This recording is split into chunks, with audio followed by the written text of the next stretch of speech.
The Wyoming wind carried screams across the dusty prairie as Maribel Quinn collapsed to her knees, clutching 5-year-old Hazel against her chest. Two men loomed over them, legal papers in hand and cruelty in their eyes. "The debt's due, Mrs. Quinn. The girl comes with us." Tears streamed down Maribel's face as rough hands reached for her daughter. Then hoofbeats thundered through the yard. A lone cowboy appeared at the lane's end, his shadow falling between mother and child and the men who would tear them apart. Before we begin this journey through the wild heart of 1880s Wyoming, I invite you to stay with us until the very end of this tale of courage, sacrifice, and redemption. And please, drop a comment telling us what city you're watching from. I love seeing how far these stories travel across this great land of ours. Now, let's step back in time together. The morning had started like any other in the hard-scrabble territory of southeastern Wyoming, where the land stretched endless and unforgiving beneath a sky so vast it could swallow a person's hopes whole. Maribel Quinn had risen before dawn, as she did every day since her husband Thomas passed 6 months prior, leaving her with a 5-year-old daughter, a failing ranch, and debts that multiplied like rabbits in spring. She'd lit the stove with hands that trembled from exhaustion, not cold, and put on coffee that was more chicory than bean. The cabin, if you could call it that, consisted of 3 rooms held together by hope and determination. The roof leaked in 2 places, the door hung crooked on its hinges, and the windows were covered with oiled paper because they couldn't afford glass. But it was theirs. Or at least it had been before Thomas took out that loan from Cyrus Blackwell. "Mama?" Hazel's small voice drifted from the bedroom they shared. "Is it morning time?" "Yes, sweet pea. Come get your breakfast." The little girl appeared in the doorway, her corn silk hair tangled from sleep, wearing a nightgown that Maribel had sewn from flour sacks.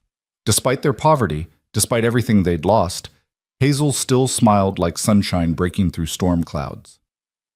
"Can we feed the chickens together today?" Hazel asked, climbing onto the rough-hewn bench at their table. "Of course we can." Maribel set down a bowl of cornmeal mush, their 3rd serving of it this week. "After breakfast, we'll gather the eggs too. Mrs. Henderson said she'd trade us some butter for a dozen." Hazel wrinkled her nose at the mush but didn't complain. She'd learned, too young, that complaining about food was a luxury they couldn't afford. Instead, she picked up her spoon and asked, "Mama, when is Papa coming home?" The question hit Maribel like a fist to the stomach, same as it did every time. She'd explained death to her daughter a dozen different ways, but Hazel's young mind couldn't quite grasp that her father, who used to swing her in circles until she squealed with laughter, who carved her wooden animals and told her stories about brave knights and beautiful princesses, was never coming back. "Remember, sweet pea, Papa's in heaven now, watching over us." "But when will he visit?" Maribel's throat tightened. "He visits us every day, honey. You just can't see him, but he's here, in the wind and the sunshine, in every good thing that happens to us." It was a pretty lie, the kind mothers told to spare their children from the harsh truth of the world.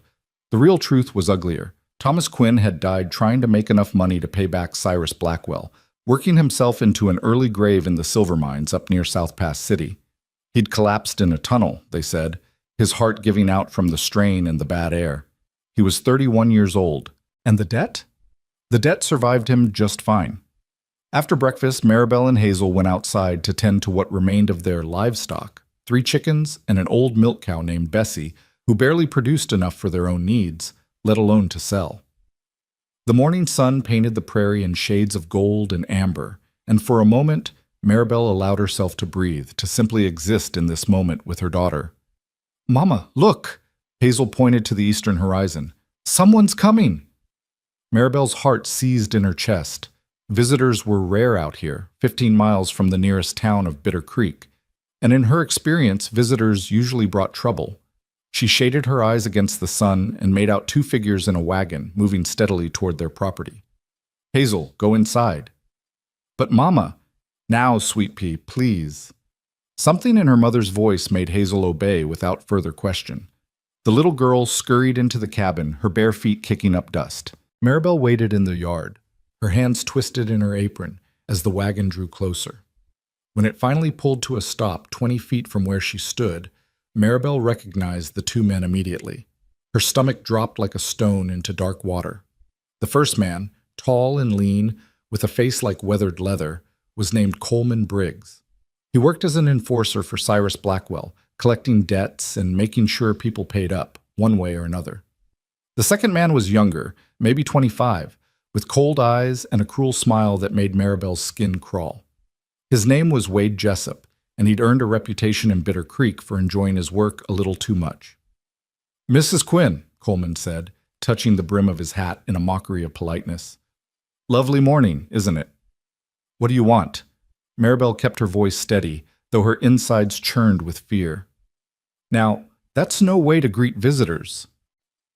Wade climbed down from the wagon, his boots hitting the ground with deliberate heaviness. "We rode all the way out here to have a conversation with you." "I have nothing to say to you. I've been making payments." "Those payments?" Coleman interrupted, pulling a ledger from inside his coat. "Let's see, $20 a month on a debt of $800, plus interest compounding at 15%. Mrs. Quinn, at this rate, you'll be paying us until your granddaughter has grandchildren of her own." "That's not fair. The original loan was only $300. "Interest isn't about fair, ma'am. It's about business." Coleman snapped the ledger shut. "And Mr. Blackwell's patience has run out. He wants the debt settled. Today." Maribel felt the world tilt beneath her feet. "I don't have $800. You know I don't. Nobody out here has that kind of money." "Well, now that's where we have a solution." Wade stepped closer, and Maribel retreated instinctively. "Mr. Blackwell's willing to forgive the entire debt in exchange for collateral." "Collateral? I don't have anything left. Thomas sold everything before he died. The land isn't even worth half what we owe." "We're not interested in the land, Mrs. Quinn." Coleman's voice dropped lower, colder. "We're interested in the girl." For a moment, Maribel couldn't process what she'd heard. The words didn't make sense, couldn't make sense. "What?" "Your daughter, Hazel, isn't it?" Wade pulled out a document from his pocket. "Indentured servitude, perfectly legal in the territory. She'll work for Mr. Blackwell until she's 18. Domestic service, mostly. He runs a respectable household in Cheyenne. She'll be fed, clothed, educated even. Better life than she'd have out here, starving on this dust patch you call a ranch." "No." The word came out as a whisper first, then louder. "No, absolutely not." "I'm afraid it's not up to you, ma'am." Coleman held up the papers. "Your husband signed these documents 3 weeks before he died. It's a contingency clause. If the debt cannot be repaid, the borrower agrees to provide labor as compensation. Since your husband is deceased, the obligation falls to his dependent children." That's slavery. You can't just take a child." "It's not slavery, Mrs. Quinn. It's contract law." Wade's smile widened. "And unless you can produce $800 in the next 10 minutes, we'll be taking the girl with us today." Maribel's vision blurred with tears. "Please, please, I'm begging you. Take the land, take the animals, take everything I own, but don't take my daughter. She's all I have left." "The land's worthless. The animals couldn't fetch $20 at auction, and everything you own wouldn't cover the interest alone." Coleman folded his arms across his chest. "Now, are you going to fetch the girl, or do we need to do it ourselves?" "No, you can't. I won't let you." Maribel turned and ran toward the cabin, but Wade was faster. He caught her arm and yanked her back so hard she stumbled and fell to her knees in the dirt. Pain shot through her joints, but she barely felt it over the terror flooding her system. "Mama!" Hazel's voice pierced the air. The little girl had appeared in the doorway, her face pale with fear. "Hazel, run! Run to the Henderson place!" Maribel screamed, trying to pull free from Wade's grip, but he held her firmly, his fingers digging into her arm hard enough to leave bruises. "There's nowhere to run, little girl," Coleman called out, walking toward the cabin with long, measured strides. "This doesn't have to be difficult. You're going on an adventure to the big city. Won't that be exciting?" "Mama!" Hazel's scream tore through Maribel's heart. The little girl stood frozen in the doorway, torn between obedience to her mother's command and the instinct to run to her. "Let me go! Let me go!" Maribel clawed at Wade's hand, but he just laughed. "You're making this harder than it needs to be, Mrs. Quinn." He dragged her across the dirt yard as she struggled. "The girl's going either way. You can let her go with dignity, or you can watch us take her by force. Your choice." Coleman reached the cabin porch. Hazel backed into the doorway, tears streaming down her small face. "I want my mama!" "Come here, girl." Coleman's voice was firm but not unkind, the tone of a man who'd done this before and knew that gentleness made the process easier. "Nobody's going to hurt you. We're just taking you to a new home." "No!" Hazel darted into the cabin, and Coleman followed without hesitation. Maribel heard furniture crashing, heard her daughter's terrified screams, and something inside her shattered. She stopped trying to pull away from Wade and instead lunged forward, using his grip on her arm as leverage. The unexpected movement caught him off balance, and he stumbled. It was enough. Maribel wrenched free and ran toward the cabin, her only thought to reach her child, to shield her daughter with her own body if that's what it took. She made it halfway to the door before Wade tackled her from behind. They hit the ground hard, dust billowing around them. Maribel couldn't breathe, couldn't think, could only hear Hazel screaming, "Mama! Mama! Mama!" from inside the cabin. "Stay down!" Wade pinned her arms behind her back, his knee pressed into her spine. "You're only making this worse for yourself and the girl." "Please," Maribel sobbed into the dirt. "Please don't take her. She's just a baby. Please, I'll do anything. Anything. I'll work for Blackwell myself. I'll sign any contract you want. Just let her stay with me. Please, God, please."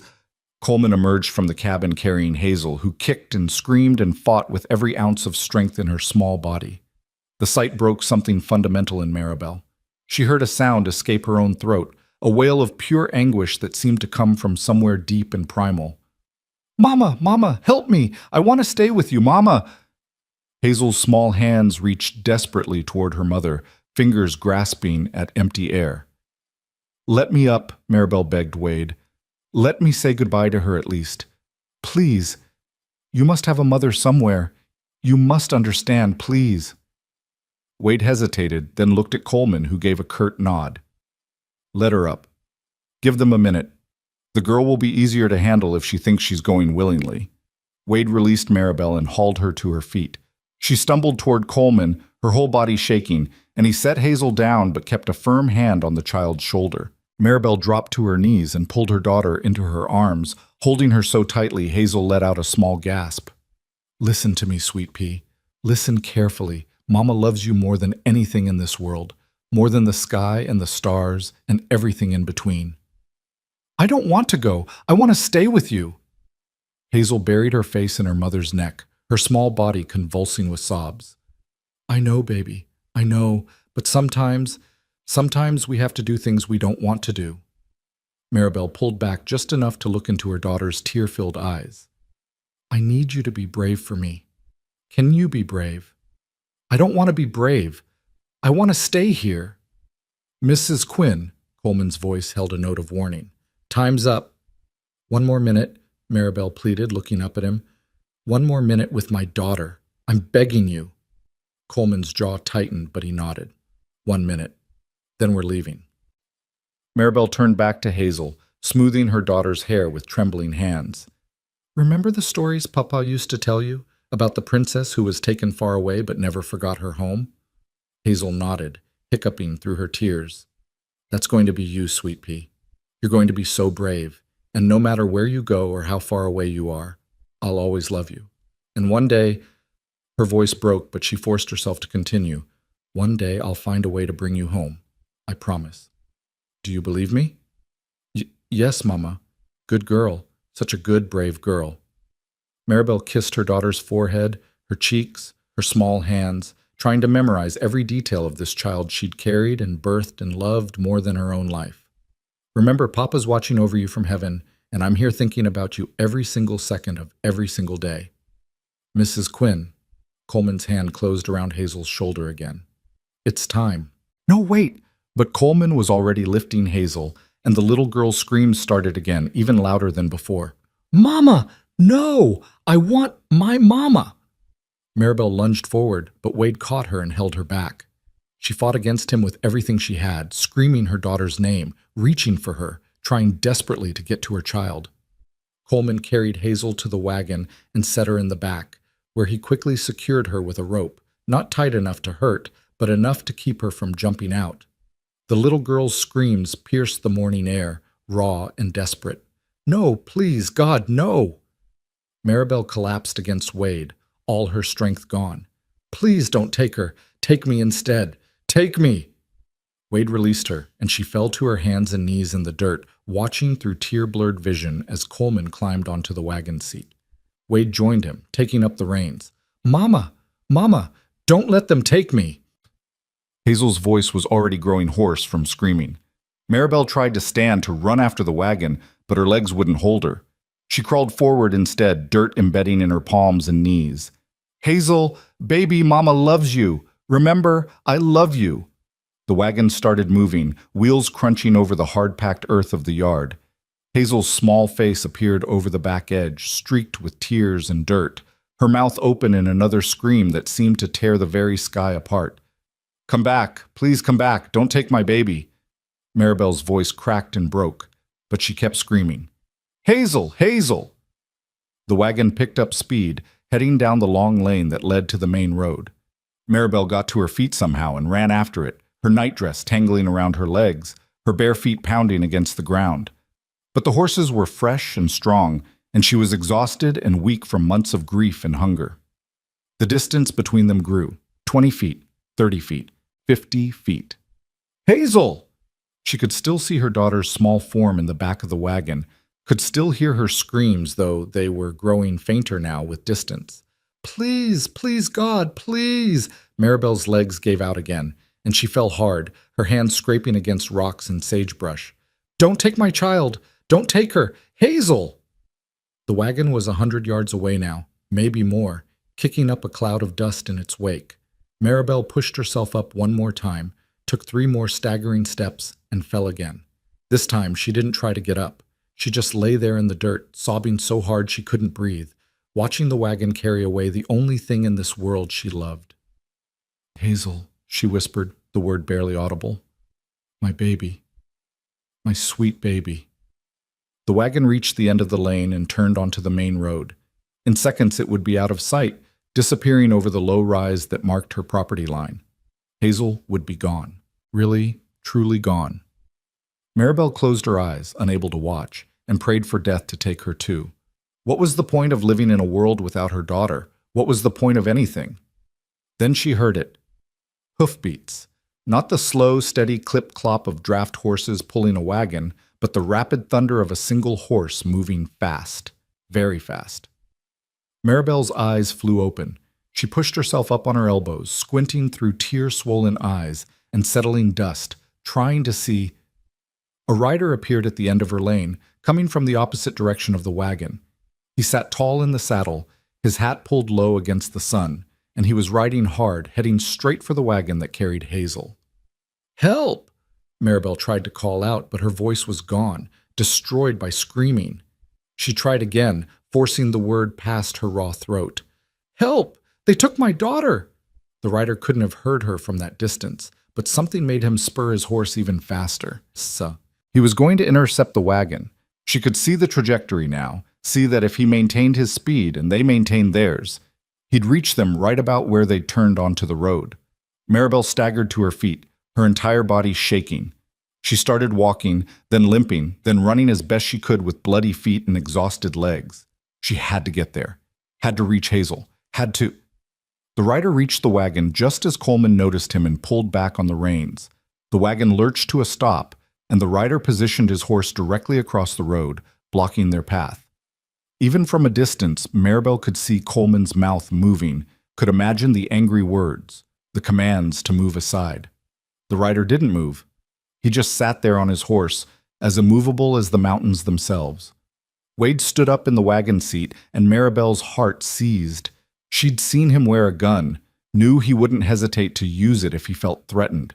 But the rider simply raised one hand in a gesture that was half greeting, half warning, and said something that made Wade sit back down. Maribel ran harder, ignoring the pain in her feet, ignoring the burning in her lungs. She was close enough now to see details. The rider was young, maybe 30, with broad shoulders and the weathered look of a man who spent his life outdoors. His horse was a beautiful roan mare, well cared for and alert. But what struck her most was the way he sat, relaxed but ready, calm but commanding. This was a man who'd been in difficult situations before and knew how to handle himself. "Move aside, cowboy," Coleman's voice carried across the distance. This doesn't concern you. That little girl screaming her lungs out in your wagon says different. The rider's voice was deep and steady, with the accent of someone raised in these parts. Seems to me you've got a problem. The only problem here is you blocking the road. This is a legal matter. Legal matter? The rider leaned forward slightly in his saddle. Funny kind of legal matter that involves tying up a 5-year-old child and making her mother scream like someone's killing her. Maribel was close enough now to hear everything, close enough to see Hazel in the back of the wagon, still tied but staring at the stranger with wide, hopeful eyes. We have documentation, Wade said, pulling out the papers. Signed and witnessed. The girl's father agreed to indentured servitude as collateral for a debt. It's all legal. Let me see those papers. Like hell. Let me see them, the rider repeated, and this time there was steel beneath the calm. Or I'll assume you're lying, and we'll have a different kind of conversation. Coleman muttered something under his breath but handed over the documents. The rider read them carefully, his expression never changing. These papers, he finally said, say the borrower agrees to provide labor. Thomas Quinn. That's the girl's father? Was her father. He's dead. So how does a dead man's obligation transfer to his child? That's not what this contract says. It says the borrower, not the borrower's dependents. Wade and Coleman exchanged a glance. Well, that's implied. Implied. The rider handed the papers back. Mister, I'm not a lawyer, but I know bullshit when I smell it. This contract doesn't give you any legal claim to that child. The debt is real, Coleman insisted. $800 plus interest. And if Mrs. Quinn can't pay, then you take her land, her animals, whatever she's got. But you don't take a child. Not on my watch. Maribel finally reached them, gasping for breath. She wanted to speak, to thank this stranger, to beg him to save her daughter, but her throat was too raw and her lungs too empty. The rider glanced at her, and something in his expression softened. Ma'am, this your daughter?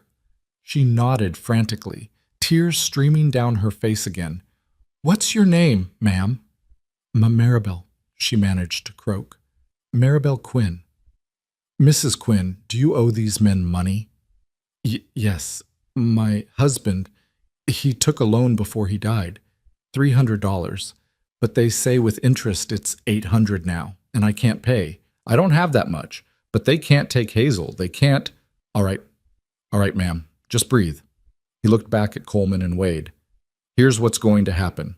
You're going to untie that little girl and give her back to her mother. Then you're going to leave this property and not come back. The hell we are.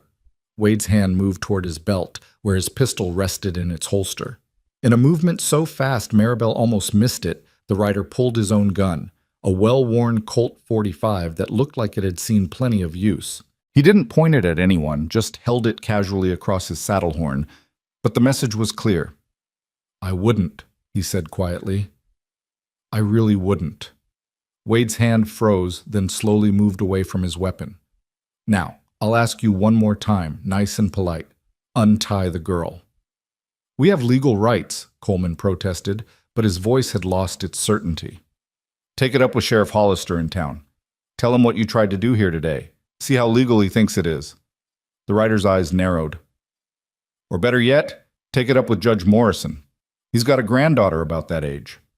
I'm sure he'd love to hear how you plan to take a 5-year-old away from her mother over a debt that's probably based on fraudulent interest calculations. Maribel saw the moment Coleman realized he'd lost. His shoulders sagged slightly, and he nodded to Wade. Untie her. But Mr. Blackwell, I said untie her. Wade climbed into the back of the wagon, grumbling under his breath, and loosened the rope around Hazel. The moment she was free, the little girl scrambled toward the edge of the wagon bed. Hazel! Maribel rushed forward, her arms outstretched. The rider smoothly dismounted, his gun still in hand but pointed down, and lifted Hazel out of the wagon. He set her gently on the ground, and she flew into her mother's arms like a bird finally released from a cage. Mama, Mama, I was so scared. Hazel clung to her mother, her small body trembling. I know, sweet pea, I know. It's okay now. You're safe. Mama's got you. Maribel sank to the ground, holding her daughter, rocking her back and forth. "You're safe, baby. You're safe." The rider kept his attention on Coleman and Wade. "Get out of here and don't come back." "This isn't over," Coleman said, gathering the reins. "Mr. Blackwell doesn't like being crossed." "Then maybe Mr. Blackwell should stop trying to kidnap children." The rider's voice was flat, final. "Go on. Get." The wagon pulled away, heading back toward Bitter Creek. The rider watched until it disappeared over the rise, then finally holstered his gun and turned to Maribel and Hazel. "Are you hurt, ma'am? Either of you?" Maribel looked up at him through tear-filled eyes. He was younger than she'd first thought, probably not much past 30, with dark hair that needed cutting and eyes the color of winter sky. His face was sun-weathered and strong, with the kind of quiet strength that came from facing hard things and surviving them. "My feet," she managed to say. "I ran after them, fell a few times." He knelt down, keeping a respectful distance, and examined her feet. They were bloody and torn, embedded with small rocks and thorns. "These need tending. Can you walk?" I don't know." Without asking permission, he scooped her up in his arms, Hazel still clinging to her, and started walking toward the cabin. His strength was effortless, his movement sure and steady. "What's your name?" Maribel asked, her voice barely above a whisper. "Sawyer," he said. "Sawyer Drummond." "Thank you, Mr. Drummond. Thank you for saving my daughter. I thought they were going to take her, and I'd never see her again, and I couldn't stop them. I tried, but I couldn't." "Easy, ma'am. You don't need to thank me. Any decent person would have done the same." But Maribel knew that wasn't true. Plenty of people would have ridden past, not wanting to get involved. Plenty of people would have seen a poor widow and her child and decided it wasn't their problem. Sawyer Drummond had stopped. He'd stood between them and danger. He'd saved Hazel when Maribel couldn't. And as he carried them toward the cabin, Hazel peeking at him shyly from her mother's arms, Maribel felt something she hadn't felt in 6 long months. Hope. Sawyer carried them across the threshold and set Maribel gently on the rough wooden bench by the table. Hazel refused to let go of her mother's neck, her small fingers locked together like a chain that couldn't be broken. The cowboy didn't try to separate them. Instead, he moved quietly through the cabin, taking in the sparse furnishings, the patched walls, the desperate poverty that hung in the air like smoke. "You got any clean water?" he asked, his voice low and careful, the way a man might speak around a spooked horse. "There's a bucket by the stove," Maribel managed. Her throat still burned from screaming, and every word felt like swallowing broken glass. "Should be clean. I fetched it this morning." Sawyer found the bucket and a rag that had seen better days, but was at least relatively clean. He pulled the other bench closer to where Maribel sat and knelt down in front of her. "I need to clean those feet, ma'am. It's going to hurt some." "I don't care." And she didn't. Physical pain was nothing compared to what she'd felt watching that wagon carry Hazel away. "Do what you need to do." He worked with surprising gentleness for a man with such large, calloused hands. The water was cold, and Maribel hissed when it first touched her torn skin, but Sawyer's touch remained steady and careful. He cleaned away the blood and dirt, removed the embedded rocks and thorns with infinite patience, and never once complained about the task. Hazel watched him with wide eyes, her thumb in her mouth, a habit she'd abandoned months ago, but had apparently returned to in her fear. "Are you a good cowboy or a bad cowboy?" she asked around her thumb. A ghost of a smile touched Sawyer's mouth. "I try to be good, little miss. Don't always succeed, but I try. Bad cowboys took me away from Mama." "I know they did, but you're back now, safe and sound." "Will they come back?" The question was small and terrified. Sawyer paused in his work and looked directly at Hazel. "Not while I'm here, they won't, and I'm not planning on leaving for a bit. That all right with you?" Hazel nodded solemnly, then turned to her mother. "Mama, can the good cowboy stay?" "Sweet pea, Mr. Drummond has his own life. His own ranch, probably. We can't ask him to." "Actually, ma'am," Sawyer interrupted, returning his attention to her feet, "I don't have a ranch. I work for the Double R spread, about 10 miles north of here. But I'm between jobs at the moment. Boss gave me a week off after we finished the spring branding. So if you need help, I've got time." Maribel studied him more carefully now. He wore typical cowboy gear, worn denim pants, a faded blue shirt with the sleeves rolled to his elbows, scuffed boots that had seen hard use, and a hat that had protected his face from sun and rain for what looked like years. His gun belt was well oiled and cared for, the holster positioned for a quick draw. This was a man who knew how to handle himself in trouble. But there was something else too, something in his eyes that spoke of old sorrows carefully packed away. She recognized it because she saw the same thing in her own mirror every morning. "Why?" she asked bluntly. "Why would you help us? You don't know us. This isn't your problem." Sawyer was quiet for a long moment, wrapping her right foot with strips torn from the cleanest part of the rag.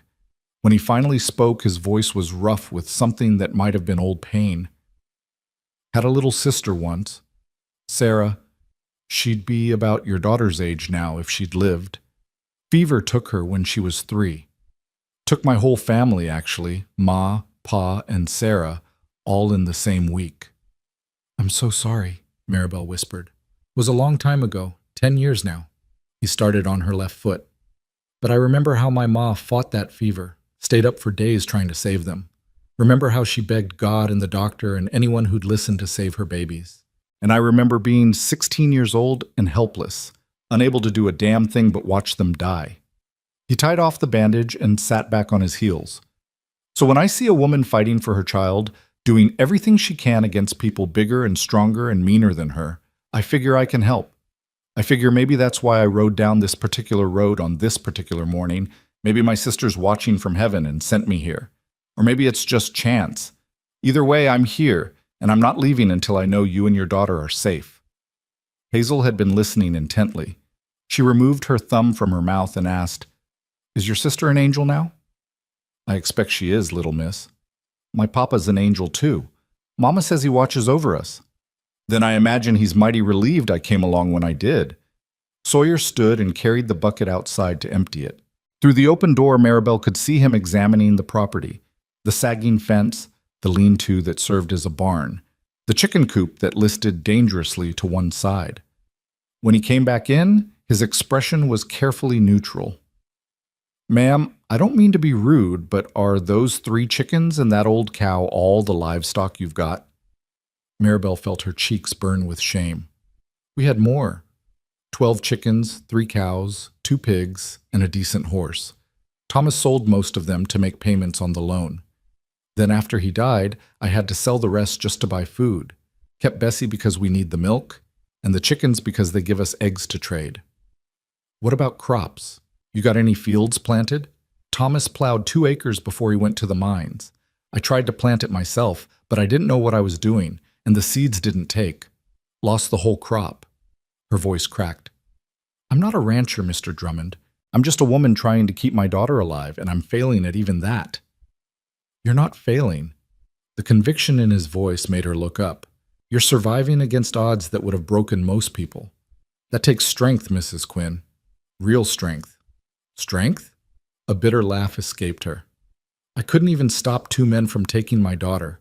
I fell in the dirt like a helpless child while they—" She broke off, unable to finish the sentence. "You fought them. I saw the bruises on your arms, saw how torn up your feet are from chasing that wagon. You didn't give up, didn't stop fighting even when they had every advantage. That's not weakness, ma'am. That's courage." Tears burned in Maribel's eyes again, but these were different from before. These were tears of exhaustion and relief and the overwhelming feeling of being seen, truly seen, by another human being. "I was so scared," she whispered, "so scared I'd never get her back." "I know, but you did. She's right here, safe in your arms." Hazel had been quiet during this exchange, her head resting against her mother's shoulder. Now she stirred and said in a small voice, "Mama, I'm hungry."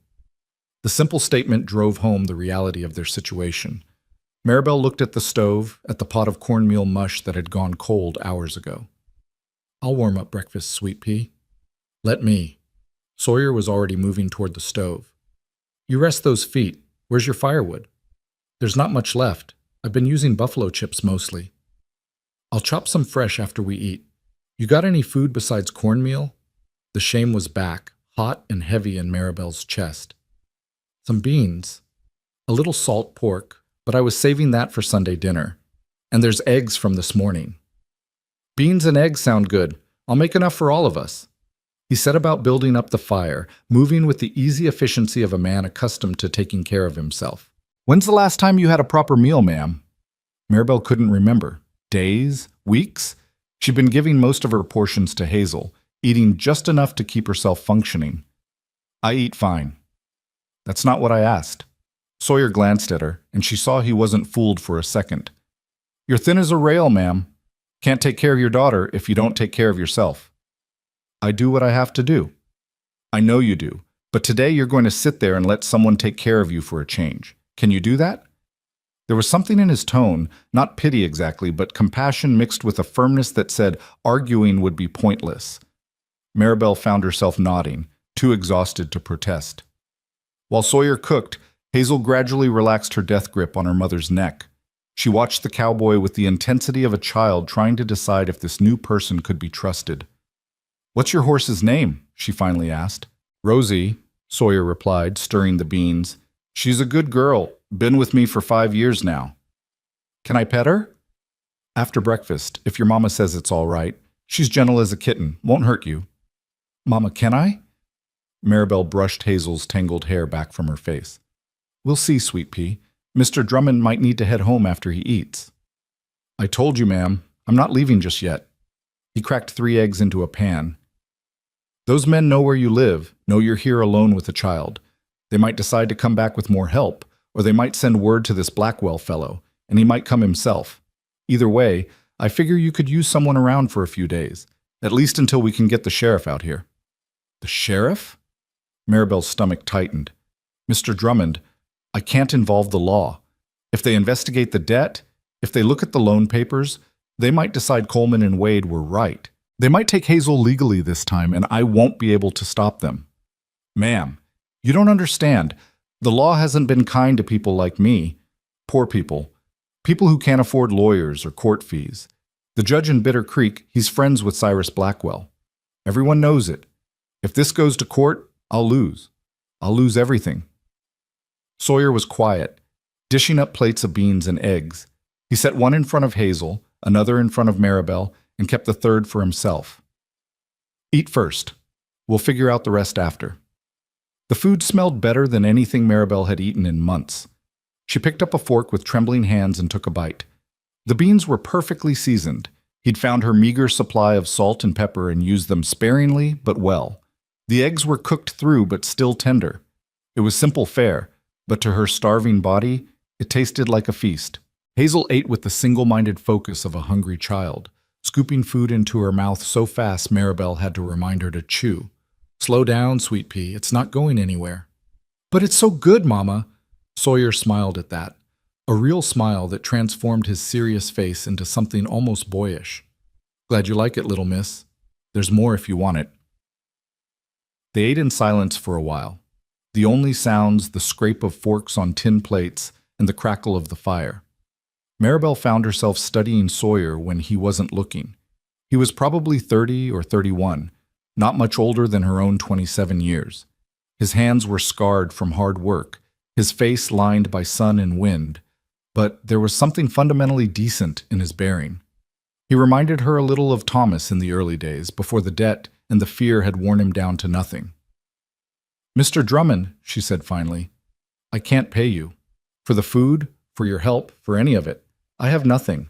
Didn't ask for payment. I know, but it doesn't seem right. You've done so much already. Mrs. Quinn, let me ask you something. If you saw a man drowning in a river, would you jump in to save him? Of course I would. Would you expect him to pay you after? No, but that's different. It's not different at all. You help people because it's the right thing to do, not because you expect something in return. He finished his beans and set his plate aside. Now, I meant what I said about staying around for a few days. But I won't do it if it makes you uncomfortable.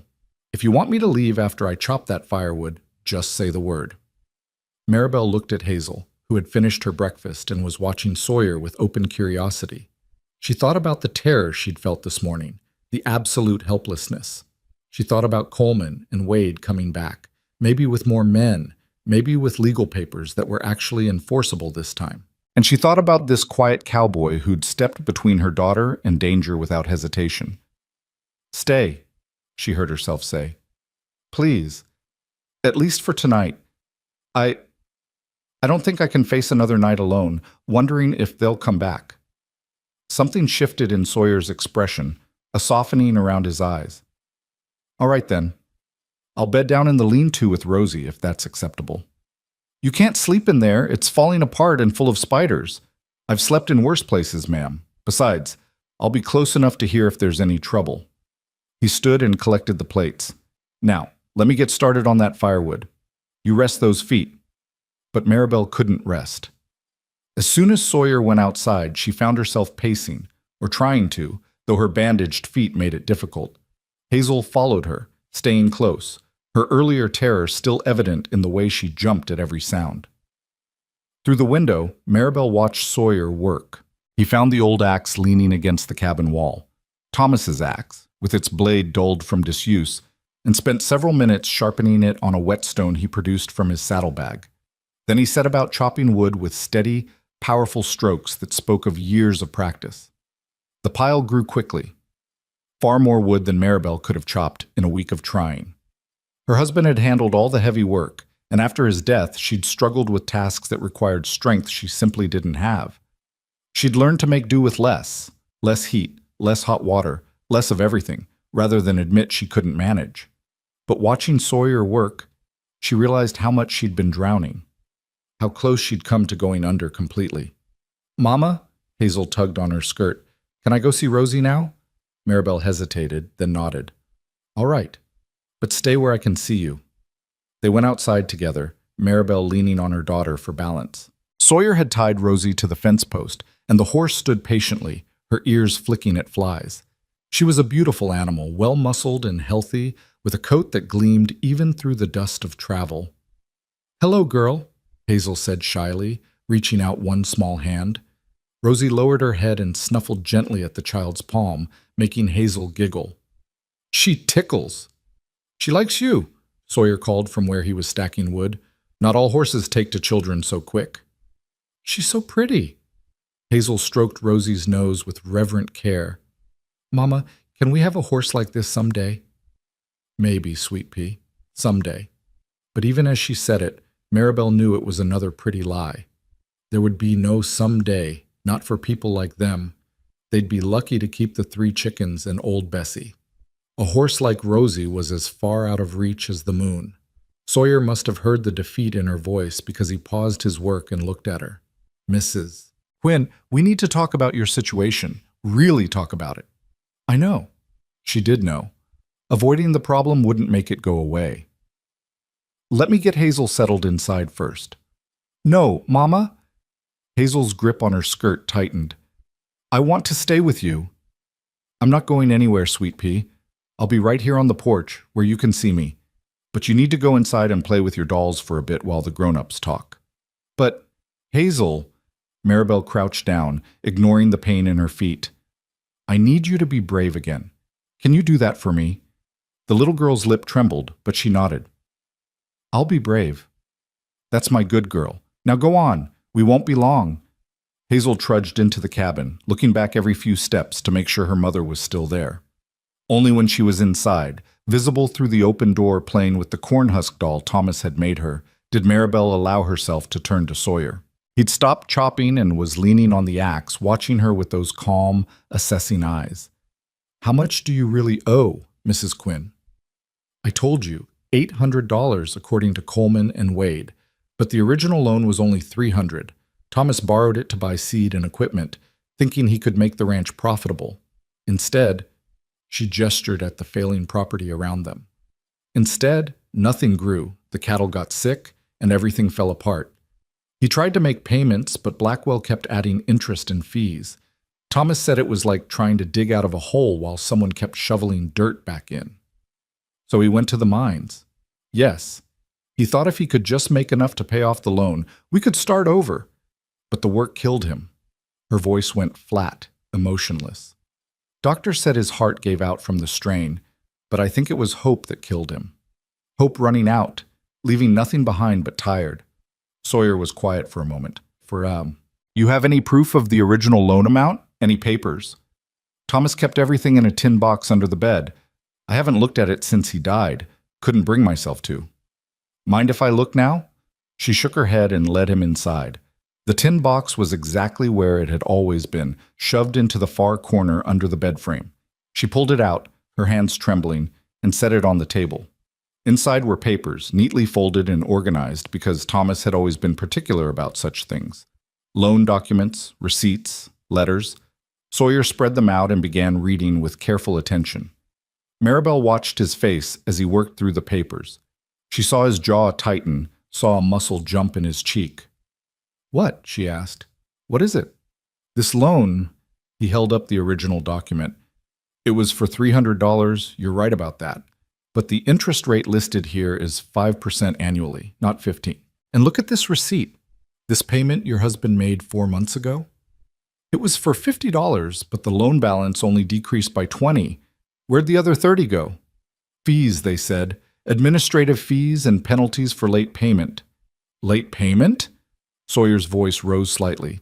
"This receipt is dated for the exact day the payment was due. There's nothing late about it." He kept reading, and with each document, his expression grew darker. "Mrs. Quinn, you're being robbed. This whole debt has been manufactured through false fees and fraudulent interest calculations. I'd bet my last dollar that if we added up all your husband's payments, you'd find he actually paid back the original 300+ legitimate interest. You probably don't owe Blackwell anything at all." Hope fluttered in Maribel's chest, painful and tentative. "Are you sure?"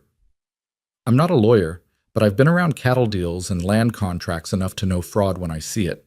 These papers prove it." He tapped the documents. "Question is, what do we do about it?" "I told you, we can't go to the sheriff. Maybe not the one in Bitter Creek, but there's a federal marshal up in Cheyenne. Name's Ben Hollister. Good man, honest as they come. I worked with him a few years back when there was trouble with rustlers hitting the double R. He doesn't care who you know or how much money you have. He cares about the law. Cheyenne's 3 days' ride from here. 2 days if you push it. I could be there and back in less than a week." "No!" The word came out sharper than Maribel intended. "No, I can't let you do that. You've already done too much, and if Blackwell finds out you're going to the marshal, he might—" She broke off, unable to voice her fear. "He might what? Come after me?" Sawyer's smile was grim. "Let him try." "You don't understand. Cyrus Blackwell isn't just a loan shark, he's dangerous. People who cross him have a habit of disappearing or having accidents. Thomas was terrified of him, and with good reason. Mrs. Quinn, and even if the marshal agrees to investigate, even if he arrests Blackwell and his men, what happens to me and Hazel in the meantime? We're still out here alone, still vulnerable. I can't protect her by myself. I couldn't protect her this morning." The admission cost her, made her feel small and useless. But it was the truth, and Sawyer deserved the truth after everything he'd done. He was quiet for a long moment, studying her face. "What if you weren't alone?" "What do you mean?" "I mean, what if I stayed here? Not just for a few days, but until this whole mess is sorted out. I could work the ranch, fix what needs fixing, make sure you and Hazel are safe." Maribel stared at him. You do that? Stay here with strangers, work for no pay, risk making an enemy of Cyrus Blackwell? Why?" "Because it's the right thing to do." "That's not enough of a reason to upend your life." "Isn't it?" He leaned back in his chair. "Mrs. Quinn, I've been drifting for 10 years now, ever since my family died. Working one ranch, then another, never staying long, never putting down roots. It's a lonely way to live. Maybe it's time I stopped drifting. Maybe helping you and your daughter is exactly what I need to be doing. But the double R, your job, the foreman's a friend. He'll understand. And if he doesn't, well, there's always work for a decent cowhand somewhere else." Maribel shook her head, overwhelmed. "I can't ask you to do this." "You're not asking, I'm offering. But why? You don't even know us." Sawyer's expression softened. "I know you're a mother fighting to protect her child. I know you're stronger than you think you are. And I know that sometimes God, or fate, or whatever you want to call it, puts people in our path for a reason. Maybe I'm supposed to be here, Mrs. Quinn. Maybe this is where I finally stop drifting and start living again. Through the doorway, they could hear Hazel singing softly to her doll, a made-up song about angels and horses and brave cowboys. The sound of her voice, innocent and trusting, made Maribel's decision for her. "All right," she whispered. "All right, if you're sure." "I'm sure. But I insist on paying you something. I can't pay much, but room and board is payment enough. And Mrs. Quinn?" He waited until she met his eyes. "You can call me Sawyer. I think we're past formalities now, don't you?" A smile tugged at her lips, the first genuine smile she'd felt in months. "Only if you call me Maribel." "Maribel it is." They shook hands across the table, sealing an agreement that felt somehow like the beginning of something important, something that might, possibly, save them all. Outside, the Wyoming wind continued its eternal song across the prairie. But inside the cabin, for the first time since Thomas died, Maribel Quinn felt something that had been absent for far too long. She felt safe. The afternoon sun climbed higher as Sawyer set to work transforming the failing ranch into something that might actually sustain life. Maribel watched from the porch, her bandaged feet propped up on an overturned crate, as he moved from task to task with the kind of methodical efficiency that came from years of ranch work. He started with the chicken coop, reinforcing the sagging walls with wood scraps he found around the property, hammering in nails with sure, steady strikes that echoed across the empty prairie. Hazel sat beside her mother, still clutching her corn-husk doll, her eyes never leaving the cowboy for more than a few seconds at a time. The morning's terror had left its mark. She jumped at loud noises and refused to go more than a few feet from Maribel's side. But there was something else in her expression too, a cautious fascination with this stranger who'd saved her. "Mama," she whispered, "is he really going to stay?" "For a while, sweet pea, until we're safe." "Will those bad men come back?" Maribel pulled her daughter closer, breathing in the familiar scent of her hair. "Not if Sawyer's here, and even if they try, we won't be alone this time." "I like him," Hazel announced with the simple certainty of childhood. "He has kind eyes." She was right, Maribel realized. Despite the hardness that years of solitary living had etched into Sawyer's features, his eyes held genuine warmth. They were the eyes of a man who'd suffered loss but hadn't let it turn him cruel. By the time the sun reached its zenith, Sawyer had not only fixed the chicken coop, but also patched 3 holes in the lean-to's roof and begun work on the sagging fence that surrounded what remained of the property. He worked without complaint, pausing only to water Rosie and accept the tin cup of well water that Maribel insisted on bringing him. "You should rest," she told him, noting the sweat staining his shirt. "You've been at it for hours. Still got daylight." He wiped his forehead with his sleeve. "Want to get as much done as possible before dark. Once word spreads that I'm here, Blackwell might decide to make a move. Rather be ready for him." The casual mention of danger made Maribel's stomach clench. "You really think he'll come? Man like that? Man who's built his business on intimidating people who can't fight back?" Sawyer's jaw tightened. "Yeah, I think he'll come. Question is when, not if. Maybe I should just pay him. Find some way to get the money." "With what? You going to sell that cow and those 3 chickens? That wouldn't cover 1/10 of what he claims you owe." He shook his head firmly. "No, Maribel. Running from bullies just encourages them. Sometimes you have to stand and fight." "But what if someone gets hurt? What if Hazel—" "Nothing's going to happen to Hazel. Or to you." The conviction in his voice was absolute. "I give you my word on that." Before Maribel could respond, the sound of hoofbeats drifted across the prairie. Multiple horses, moving fast. Her heart jumped into her throat, and she was halfway to her feet before Sawyer's hand on her shoulder stopped her. "Easy," he said quietly. "Get Hazel inside. Don't come out unless I call for you." "Sawyer, go. Now." The steel beneath his calm tone brooked no argument. Maribel scooped up Hazel and hurried into the cabin, her injured feet screaming in protest. She positioned herself by the window where she could see out but remain hidden, holding her daughter tight against her chest. Sawyer stood in the center of the yard, relaxed but ready, his hand resting casually near his holstered gun. Three riders appeared over the rise, and Maribel's breath caught when she recognized the lead horse.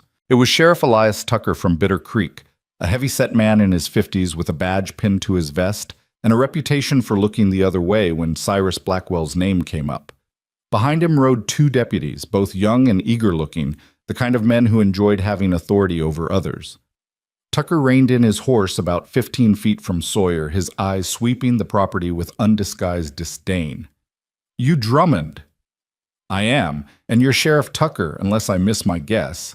Got a complaint filed against you. Assault, theft, and interfering with legal debt collection." Tucker pulled a paper from his coat pocket. "Says here you attacked two men this morning and stole property belonging to Mr. Cyrus Blackwell." Sawyer's expression didn't change. "That's an interesting version of events. Not accurate, but interesting. You saying you didn't assault Coleman Briggs and Wade Jessup?" "I'm saying they tried to kidnap a 5-year-old child, and I stopped them.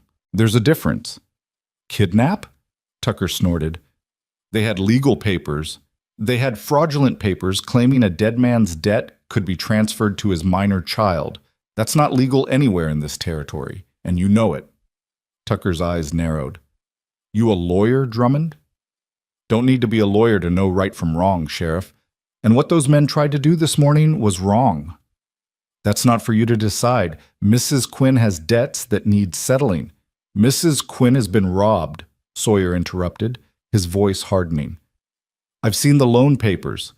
The interest calculations are fraudulent, the fees are invented, and I'd wager that if you actually investigated instead of taking Blackwell's word as gospel, you'd find she doesn't owe him a cent." One of the deputies shifted in his saddle, hand moving toward his gun. Sawyer noticed, and his own stance changed subtly, weight balanced, ready to move. Maribel felt her heart hammering so hard she thought it might break through her ribs. Tucker raised a hand, stopping his deputy. "That's a serious accusation you're making."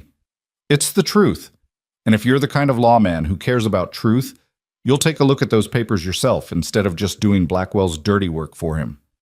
The sheriff's face flushed dark red. "Watch your mouth, Cowboy. I could arrest you right now for obstruction." "On what grounds?" "I haven't broken any laws. I stopped two men from committing a crime, which last I checked is something citizens are encouraged to do." Sawyer crossed his arms. "But if you want to arrest me, go ahead and try. Just know that the moment you do, I'm sending word to Federal Marshal Ben Hollister in Cheyenne. He and I go back a ways, and he takes a real dim view of corrupt local officials." Tucker's jaw worked like he was chewing something bitter. The mention of a federal marshal had clearly rattled him. "Hollister's got no jurisdiction here. Fraud crosses county lines, Sheriff, makes it federal business." Sawyer's smile was cold. "So maybe before you ride out here throwing accusations around, you ought to ask yourself if Cyrus Blackwell's friendship is worth risking a federal investigation." The silence stretched taut as a wire. Maribel held her breath, felt Hazel trembling against her chest. One of the deputies whispered something to Tucker, but the sheriff waved him off impatiently. Finally, Tucker leaned forward in his saddle. "You're playing a dangerous game, Drummond." "I'm not playing at all. I'm standing up for a widow and her child against men who'd prey on them. If that's dangerous, so be it." "Mrs. Quinn's debt is real. Then prove it. Bring me legitimate papers, accurate accounting, and we'll talk. But if you come back here with more of Blackwell's lies, you'll be doing it without a badge because I will contact Marshal Hollister." Sawyer took a step forward. "Now, unless you've got actual business here, I suggest you leave. Mrs. Quinn and her daughter have been through enough today." Tucker stared at him for a long moment, calculation clear in his eyes. He was weighing options, Maribel realized, weighing the value of Blackwell's money against the risk of federal scrutiny. "This isn't over," Tucker finally said, gathering his reins. "It is for today." The sheriff turned his horse and rode off, his deputies following. They didn't look back. Maribel watched until they disappeared over the rise, then stumbled out onto the porch on shaking legs. "Sawyer, it's all right." But his hand was still near his gun, his body still coiled tight. "They're gone. For now, but you heard him. This isn't over. They'll come back, and next time they might not come just to talk." Her voice rose, edging toward panic. "You threatened the sheriff, Sawyer. You can't threaten the sheriff and expect no consequences." I didn't threaten him. I gave him information and let him make his own choice. You as good as called him corrupt, because he is corrupt. Sawyer's voice rose to match hers, then softened when he saw Hazel peeking fearfully around her mother's skirts. He took a deep breath. Look, I know this is scary, but men like Tucker and Blackwell, they're counting on you being too afraid to stand up to them. That's how they maintain power. The moment you show them you're not afraid, the moment you prove you'll fight back, they start to think twice. But what if they don't think twice? What if they just come back with more men, more guns? Then we'll deal with it. His eyes held hers. Maribel, I meant what I said earlier. Nothing's going to happen to you or Hazel. Not while I'm here. You can't promise that. You're one man against... Against what? A loan shark and his hired thugs? A corrupt sheriff? He smiled grimly. I've faced worse odds. When? Long story. Not one for little ears. He glanced at Hazel. Point is, I'm not leaving and I'm not backing down. So you can either trust me or spend every minute worrying. Your choice. It wasn't really a choice at all. Maribel had been worrying for 6 months straight, ever since Thomas died, and it had gotten her nowhere except exhausted and desperate. Maybe, just maybe, it was time to let someone else carry the burden for a while. I trust you, she heard herself say. Something shifted in Sawyer's expression, a softening around the eyes that made him look younger. Good. Now, why don't you take Hazel inside and rest while I finish up out here? And tonight, I'm cooking dinner. No arguments. I can cook. Maribel. She closed her mouth. He was right. Her feet were throbbing, and the morning's terror had left her drained. All right. But tomorrow I'm helping. I won't be useless in my own home. Nobody said you were useless, but even the strongest people need help sometimes. He turned back to the fence, effectively ending the conversation. Inside, Maribel settled Hazel on the bed with her doll and tried to rest, but her mind wouldn't quiet.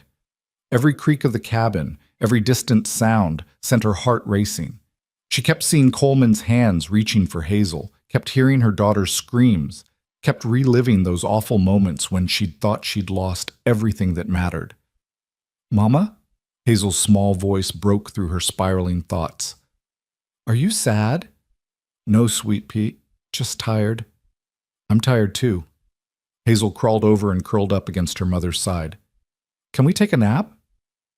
That sounds like a fine idea. They lay together in the afternoon quiet, Hazel's breathing gradually evening out as sleep claimed her. Maribel stayed awake, one arm wrapped protectively around her daughter, listening to Sawyer work outside. The rhythmic sound of hammer against nail became oddly soothing, a counterpoint to her racing thoughts. She must have dozed off despite herself, because the next thing she knew, shadows were lengthening across the cabin floor and the smell of cooking meat filled the air. Real meat.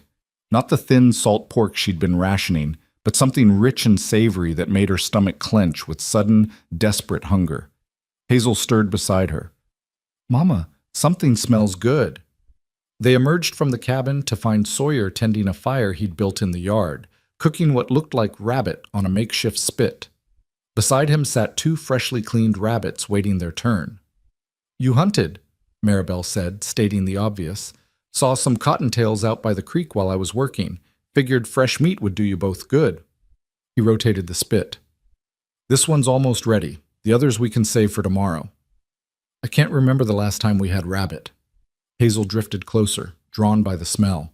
Papa used to hunt them, but then he got too busy with the ranch, and after he died, we didn't have traps. Well, you've got traps now. I'll set some tonight. Check them in the morning. Sawyer pulled the cooked rabbit off the fire and began carving it with his knife. Go on inside and wash up. Dinner's served.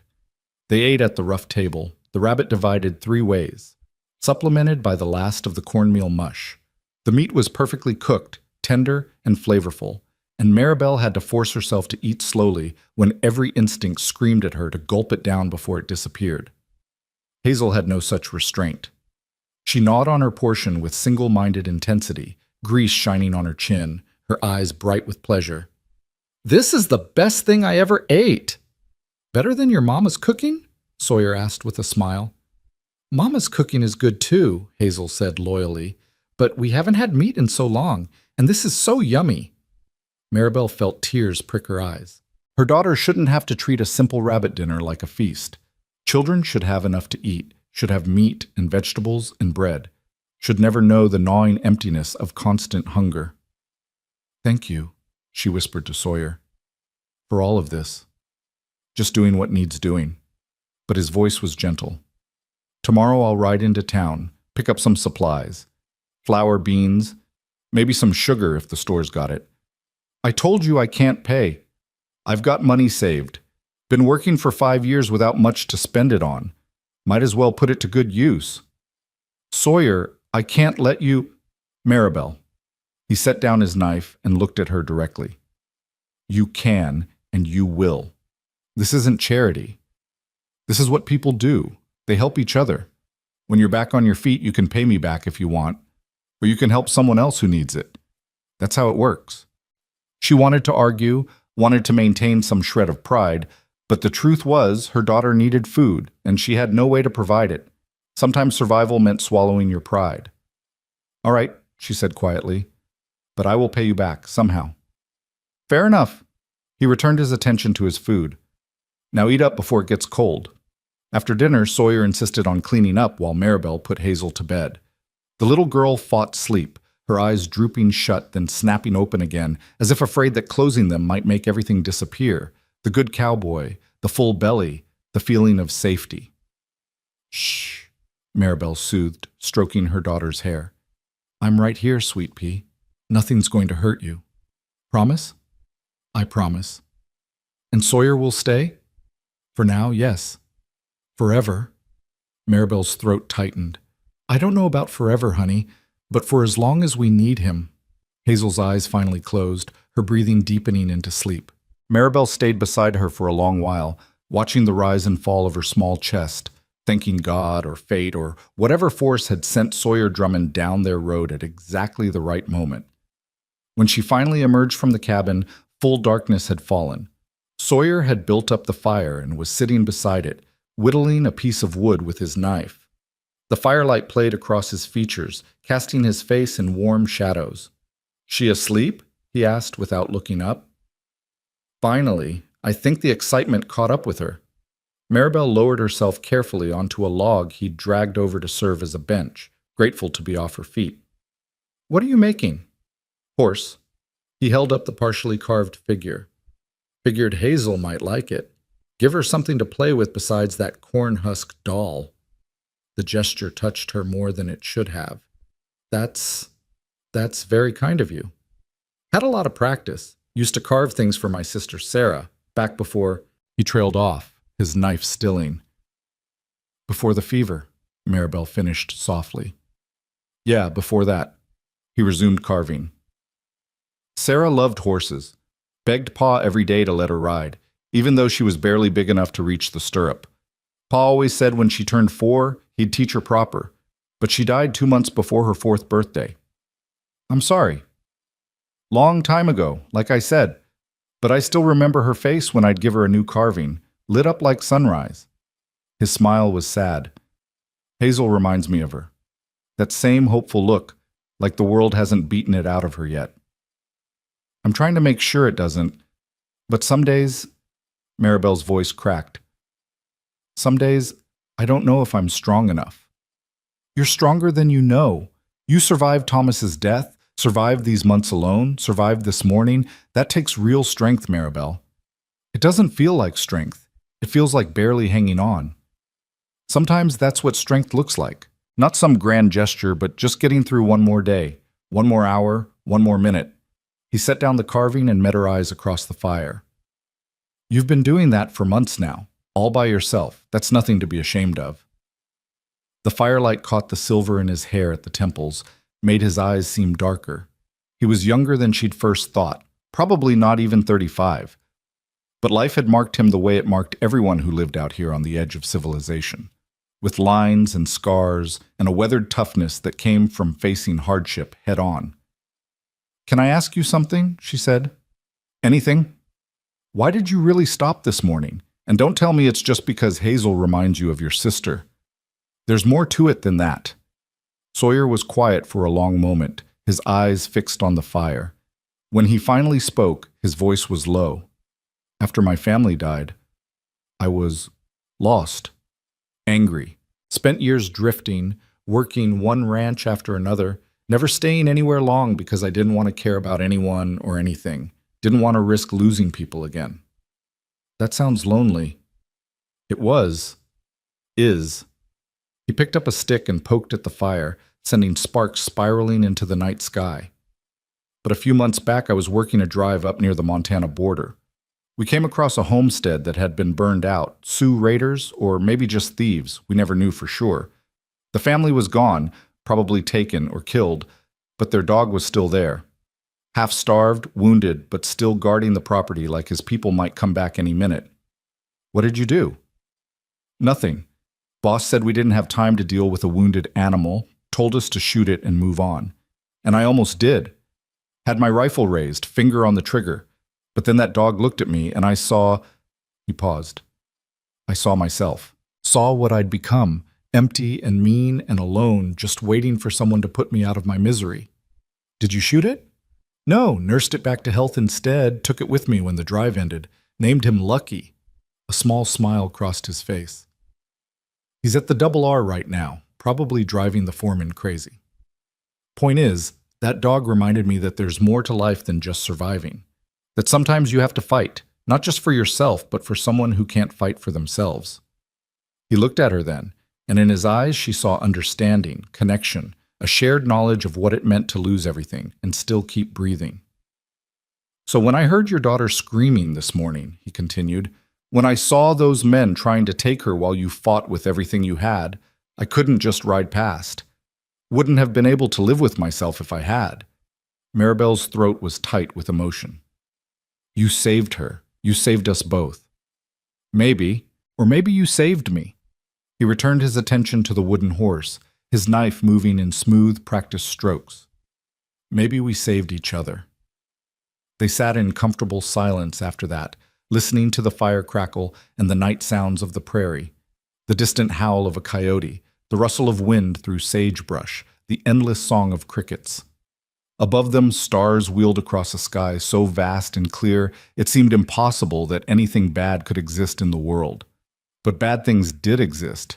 Men like Cyrus Blackwell existed, and Sheriff Tucker, and countless others who preyed on the weak because they could. The question wasn't whether evil existed, it was whether good people would stand against it. Sawyer, Maribel said eventually, what happens if Blackwell doesn't give up? What if he decides you're too much trouble and sends men with orders to kill me? He said it matter-of-factly. Then they'd better be good shots because I don't plan on dying anytime soon. This isn't a joke. I'm not joking. Maribel, men like Blackwell, they're bullies. And bullies are fundamentally cowards. They don't want a fair fight. They want easy targets. The moment you prove you're not easy, they start looking elsewhere. You can't know that. No, I can't. But I know this. I'm not leaving. I'm not backing down. And I'm not letting anyone hurt you or Hazel. He finished the horse carving and held it up to the firelight, examining his work. This good enough, you think? Maribel looked at the small wooden figure. It was beautifully made with clear definition in the legs and mane, the kind of toy a child would treasure. It's perfect. Good. I'll give it to her in the morning. He stood and stretched, his joints popping. I should get some sleep. Tomorrow's going to be a long day, riding to town, picking up supplies, setting those traps.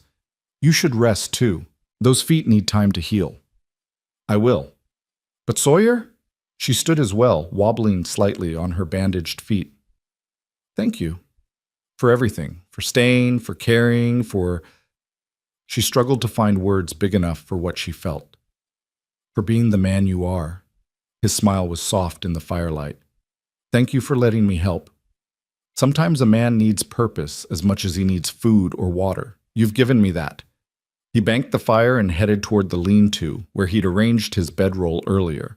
Maribel watched him go, this stranger who'd become their protector in the space of a single day.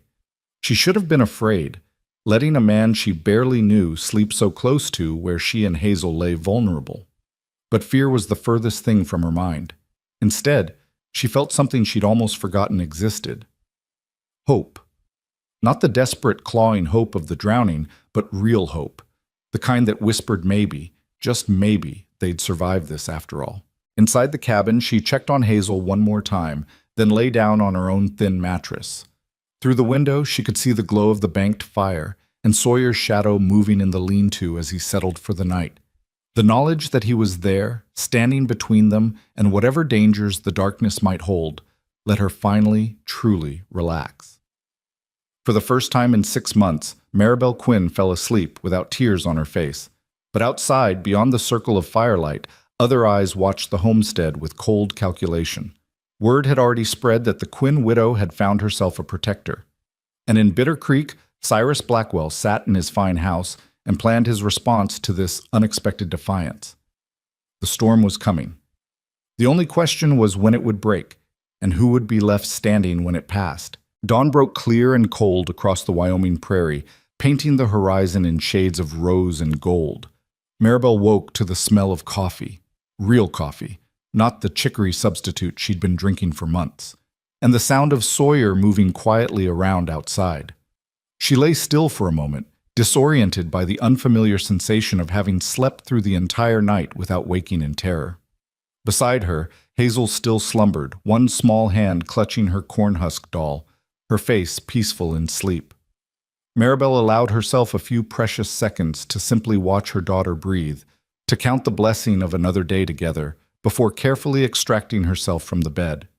Her feet were better this morning, the worst of the pain dulled to a manageable ache.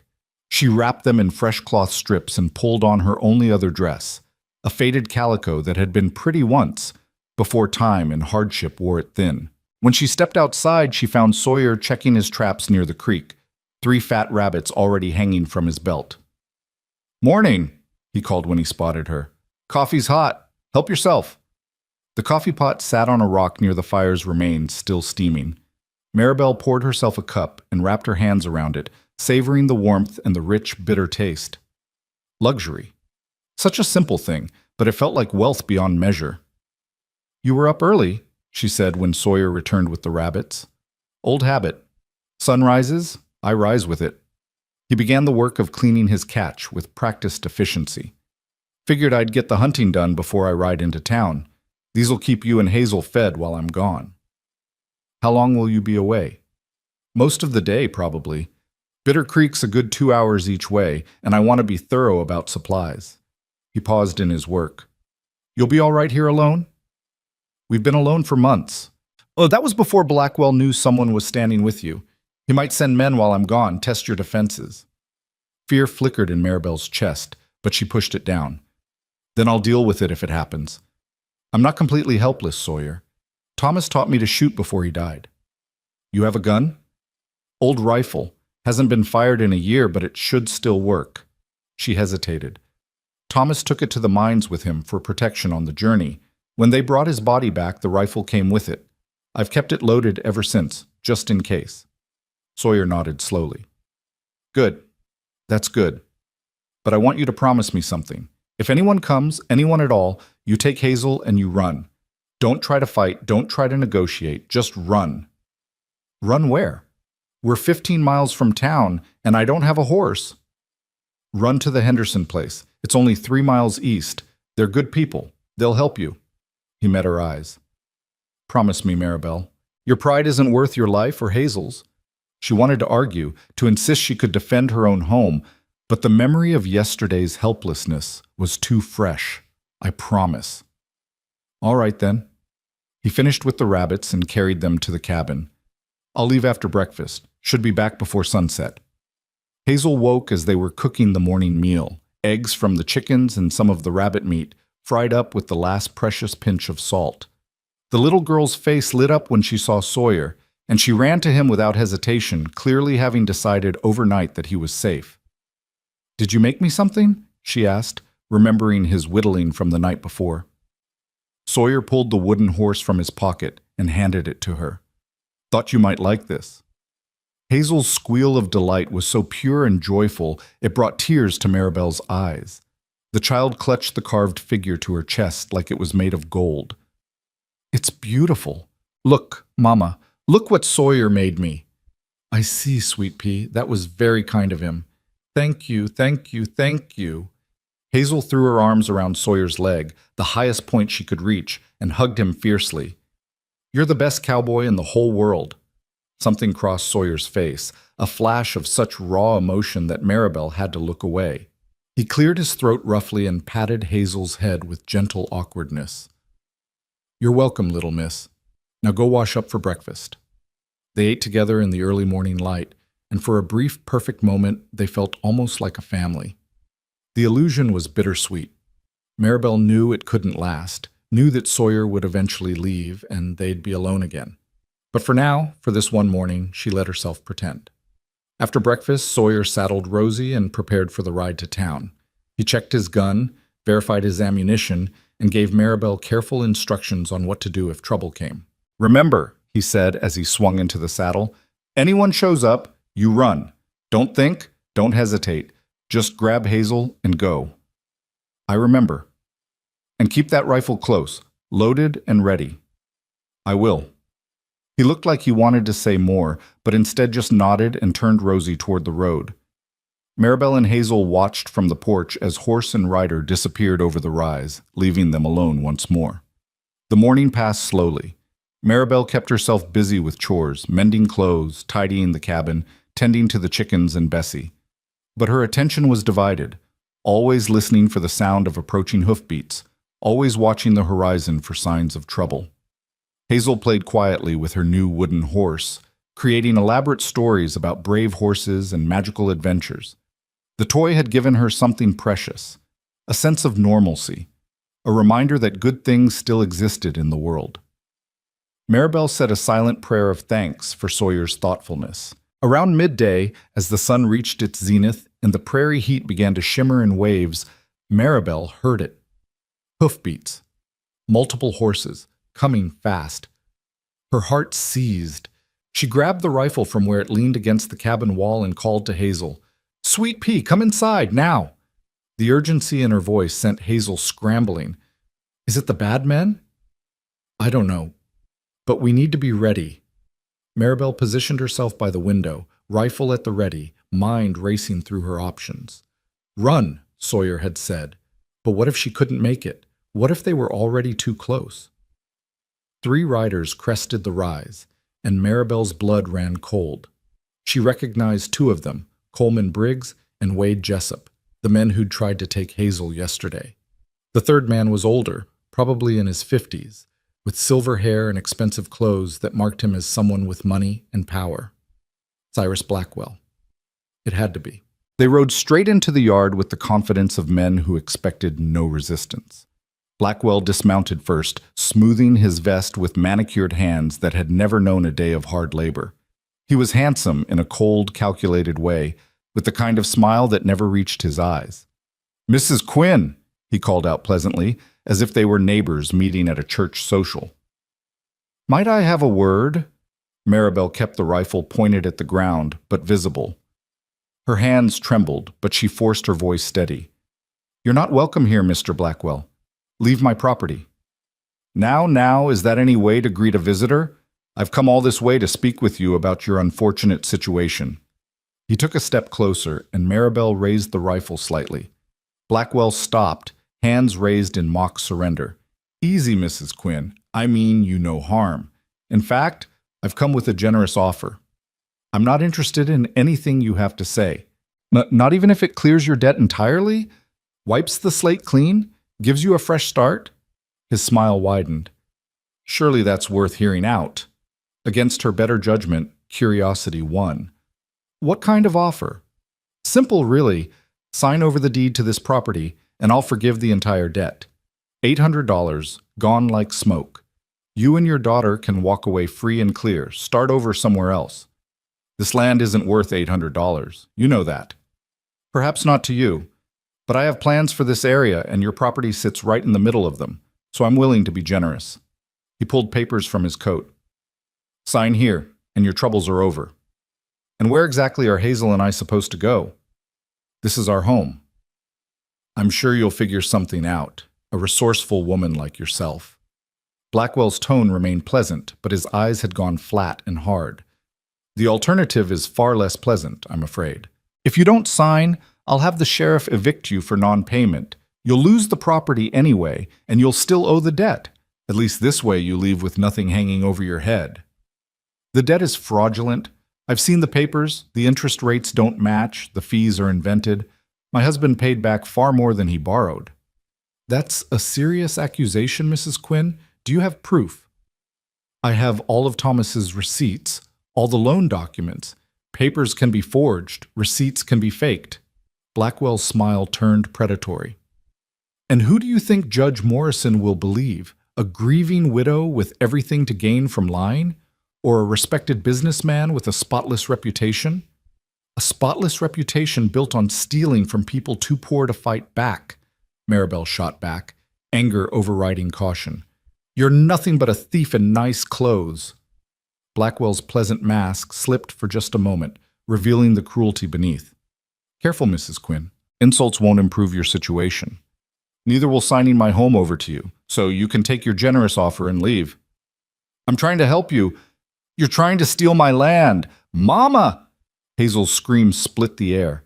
Maribel spun around to find Wade had somehow circled around to the cabin's back window. He'd reached through and grabbed Hazel, who kicked and fought against his grip. Without thinking, Maribel swung the rifle toward him. Let her go! Now, Mrs. Quinn, Blackwell said from behind her, his voice maddeningly calm. Let's not do anything rash. Wade, put the child down.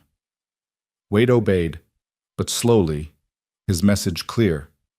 They could reach Hazel whenever they wanted. Maribel was shaking so hard she could barely hold the rifle steady. She was outnumbered, outmatched, and they all knew it. Here's the reality of your situation, Blackwell continued, still standing in the yard. You're a widow with no money, no prospects, and no protection. Yesterday you got lucky. Some cowboy with a hero complex wandered by at the right moment. But he's not here now, is he? And even if he comes back, what's one man against the resources I can bring to bear? Sawyer won't let you, Sawyer Drummond? Blackwell laughed. I know all about Mr. Drummond, orphan, drifter, hired hand, no property, no connections, no future. You've tied your hopes to a man with nothing, Mrs. Quinn. How do you think that will end? Better than tying myself to you. Such spirit, I admire that, truly. But spirit doesn't fill empty bellies or keep roofs from leaking. Be practical. He held up the papers again. Sign over the property, take your daughter, and go somewhere you can actually build a life. Staying here is slow suicide. Get off my land! Mrs. Quinn, get off my land! Maribel raised the rifle to her shoulder, aiming directly at Blackwell's chest. Her finger rested on the trigger, and for one wild moment she considered pulling it. Considered ending this threat permanently? Consequences be damned. Blackwell saw the calculation in her eyes and took a careful step backward. Shooting me won't solve your problems. It'll just add murder to your troubles. Self-defense. You're trespassing, threatening my child. With 3 witnesses to say otherwise? He gestured to Coleman and Wade. They'll testify I came here peacefully with a business proposition and you opened fire without provocation. You'll hang, Mrs. Quinn. And what happens to your daughter then? She'll become a ward of the court, probably end up in an orphanage back east. Is that what you want? The image he painted was so horrible that Maribel's resolve wavered. The rifle dipped slightly. That's better. Blackwell's confidence returned. Now, let's be reasonable adults about this. I don't want to see you or your daughter hurt. I'm a businessman, not a monster. Sign the papers, and this all ends peacefully. No. The word came out stronger than Maribel felt. I don't care what you threaten or promise. This land was my husband's dream. It's all Hazel has left of her father. I won't sign it away to a man like you. Then you're a fool. The pleasant mask was gone now, replaced by cold fury. I've been patient, Mrs. Quinn, more patient than most men would be. But my patience is exhausted. You have 1 week to reconsider, 1 week to come to town, sign these papers, and accept my generosity. If you don't, he let the threat hang unfinished. If I don't, then I'll take the land anyway. I'll have the sheriff evict you for non-payment, and you'll leave with nothing. Not the land, not your possessions, nothing. You'll be destitute with a child to care for and nowhere to go. He climbed back onto his horse. 1 week, Mrs. Quinn. Use it wisely. The three men rode off at a leisurely pace, as if they had all the time in the world. Because they did, Maribel realized. They held all the power, all the cards. She was just one woman with a rifle and a child to protect. The moment they disappeared from view, her legs gave out. She sank to the porch steps, the rifle clattering beside her, and buried her face in her hands. Hazel rushed out and threw her arms around her mother's neck. "Mama, I was so scared. That bad man grabbed me again." "I know, Sweet Pea, I know." Maribel held her daughter tight, fighting back sobs. "But he's gone now. We're safe." "Are they going to come back?" The honest answer was yes, probably within a week if Blackwell's threat was real. But Maribel couldn't say that to her terrified daughter. "I don't know, baby. But whatever happens, Mama's going to keep you safe. I promise." It was another promise she wasn't sure she could keep. But what else could she do? She had no money, no allies except a cowboy she'd known for less than 2 days, and enemies with resources and connections she could never match. The smart thing would be to sign Blackwell's papers and leave. Take Hazel somewhere far from here and start over. But this land, this failing ranch, was all they had. Thomas had died trying to make it work. His dreams were buried in this soil, his hopes scattered across these empty fields. Walking away felt like betraying him, like saying his death meant nothing. Hours passed. Maribel kept Hazel close, the rifle always within reach, jumping at every sound. The afternoon sun crawled across the sky with agonizing slowness. Where was Sawyer? He should have been back by now. What if something had happened to him in town? What if Blackwell had sent men to intercept him? The questions spiraled through her mind, each more terrifying than the last, until she could barely breathe past the panic. She was imagining scenarios of Sawyer lying dead in an alley when she finally heard it. A single horse, moving at a steady trot. She grabbed the rifle and positioned herself defensively, only relaxing when she recognized Rosie's distinctive coloring. Sawyer rode into the yard with saddlebags bulging with supplies, looking tired but unharmed. Relief hit Maribel so hard she nearly dropped the rifle. Sawyer took one look at her face and was off his horse in an instant. "What happened?" The words tumbled out. Blackwell's visit, his threats, Wade grabbing Hazel through the window. Sawyer's expression grew darker with each detail, his jaw clenching until Maribel could see the muscle jumping beneath his skin. "He threatened to take everything," she finished, her voice breaking. "And I couldn't stop him. I had the rifle, I had the high ground, and I still couldn't stop him." "You did exactly right. If you'd shot him, you'd be in jail and Hazel would be alone." Sawyer gripped her shoulders gently. "Listen to me. Blackwell came here to intimidate you, to make you feel powerless. Don't let him succeed." "But he's right about everything. We have no money, no connections, no way to fight him. We have the truth, and we have each other." He released her shoulders and began unloading his saddlebags. "I bought supplies in town. Flour, beans, salt, sugar, some fabric for new clothes, and I sent a telegram to Marshal Hollister in Cheyenne." "You did what?" "Told him the situation, told him I had evidence of fraud. He's coming down to investigate." Sawyer pulled out a folded paper. "This is his reply. Says he'll be here in 3 days, 4 at most. Once he sees your loan documents and hears what Blackwell tried today, he'll have grounds for arrest." 3 days? Maribel's laugh was slightly hysterical. "Blackwell gave me a week. We just have to survive 3 more days." "We will, all of us." He hefted the bags of supplies. "Now let's get this food put away, and then I want to see those loan papers. I'm going to document everything, every fraudulent charge, every inflated interest rate, every invented fee. When the marshal arrives, I want to hand him an airtight case." They spent the rest of the afternoon organizing supplies and reviewing documents. Sawyer proved surprisingly methodical, creating a detailed ledger that tracked every discrepancy between what Thomas had actually borrowed and what Blackwell claimed was owed. The evidence was damning, clear proof of systematic fraud spanning months. "This is good," Sawyer said, reviewing his work. "Really good. Hollister will see this and know exactly what Blackwell's been doing. If we live long enough to show him."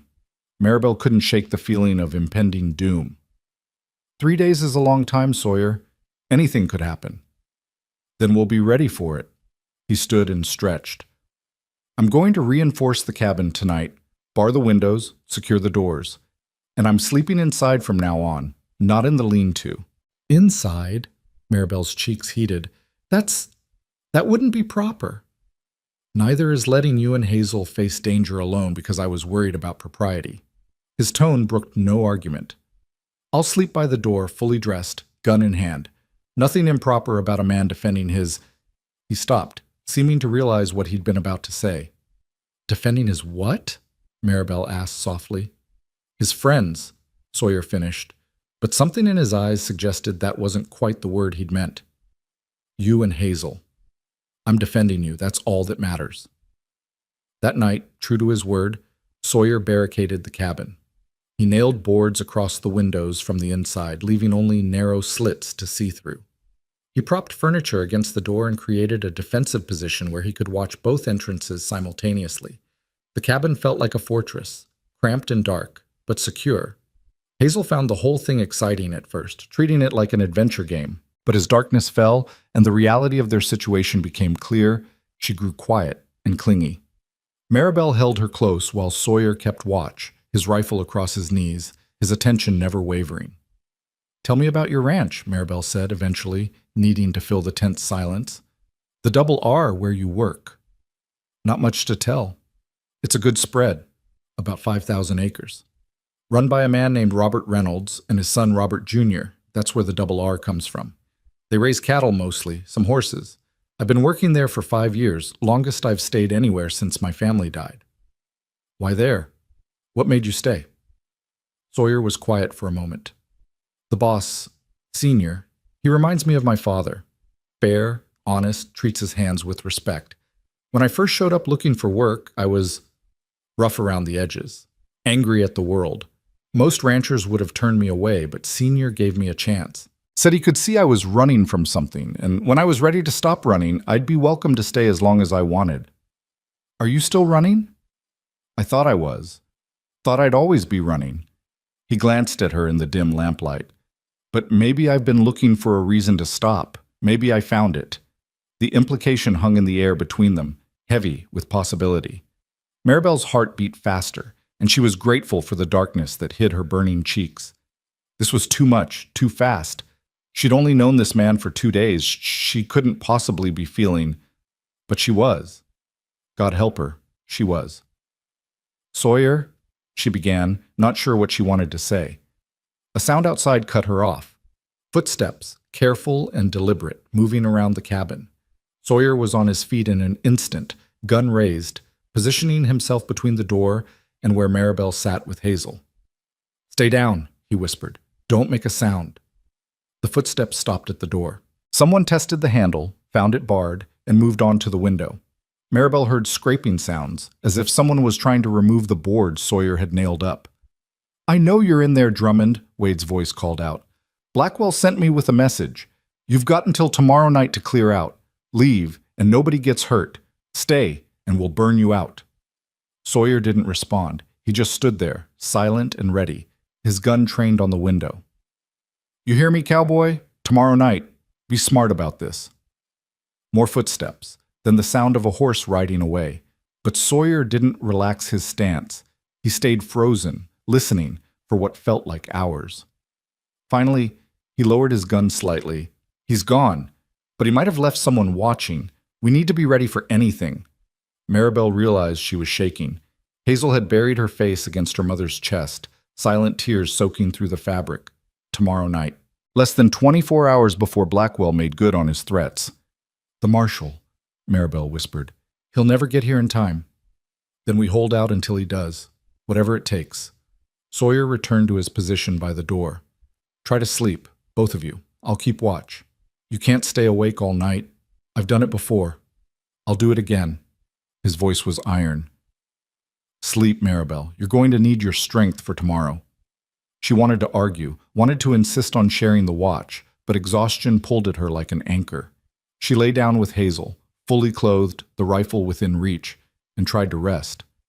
But sleep was elusive. Every creak of the cabin, every whisper of wind sent her jolting awake. And each time she opened her eyes, she saw Sawyer there, still as stone, watching over them, protecting them.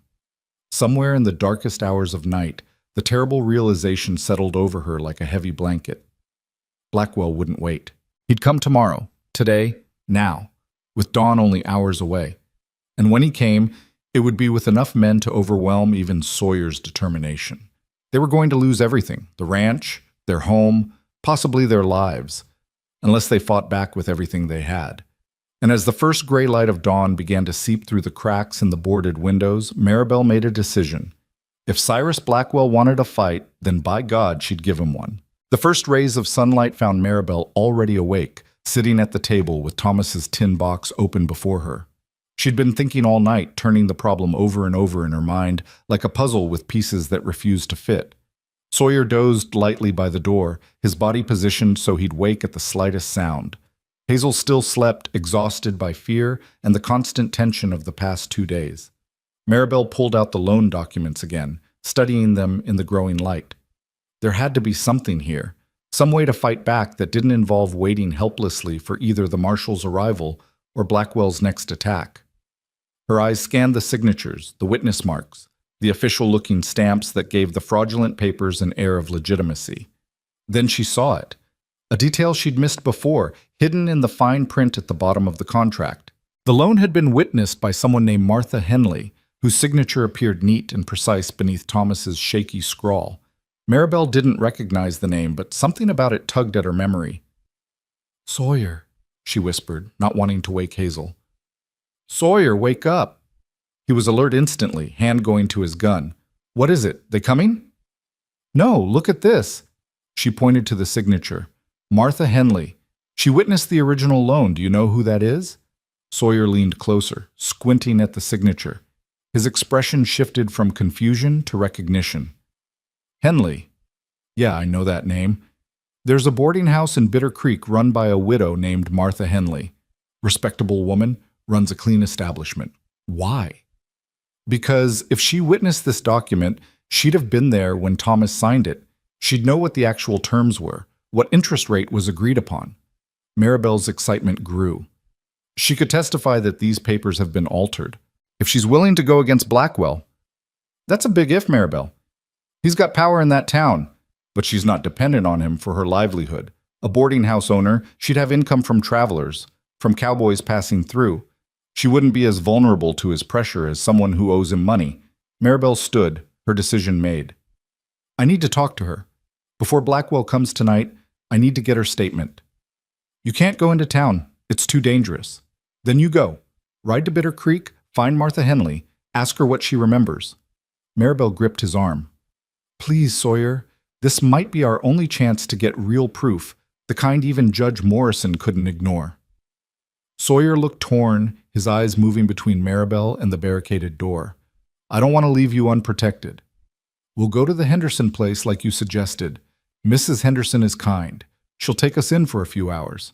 You can ride to town, talk to Martha Henley, and come back with her testimony. We'll be safe with neighbors, and you'll be back before nightfall." "What if Blackwell's men are watching? What if they follow you to the Hendersons? Then at least we won't be alone. Please, Sawyer. We can't just sit here waiting for them to burn us out. We have to fight back." He studied her face for a long moment, and Maribel saw the moment he made his decision. "All right, but we do this smart. I'll escort you to the Hendersons first, make sure you're safe, then ride to town. And you stay there until I come back, understand? No matter what you hear, no matter what you think is happening at your property, you stay put." "I promise." They woke Hazel gently and explained the plan in simple terms. They were going to visit Mrs. Henderson while Sawyer ran an errand. The little girl accepted this with the resilience of childhood, apparently convinced that as long as Sawyer was involved, everything would be all right. The ride to the Henderson place was tense. Sawyer rode Rosie while Maribel and Hazel perched behind him. Maribel's arms wrapped around his waist and Hazel sandwiched between them. Every shadow seemed threatening, every distant sound potentially dangerous, but they reached the neighboring ranch without incident. Ida Henderson was a sturdy woman in her 60s, weathered by prairie life but with kind eyes and capable hands. She took one look at Maribel's haggard face and Hazel's frightened expression and ushered them inside without questions. "You're in some kind of trouble," she stated, rather than asked once they were settled in her kitchen with cups of tea. Maribel explained everything: Thomas's death, the loan, Blackwell's attempts to take Hazel, Sawyer's intervention. Ida listened with growing fury, her mouth pressing into a thin line. "That snake," she finally said. "Cyrus Blackwell's been preying on desperate folks for years, but taking a child? That's beyond the pale, even for him." She turned to Sawyer. "You're a good man standing up for them like this. Your mama raised you right." "Yes, ma'am, she tried to."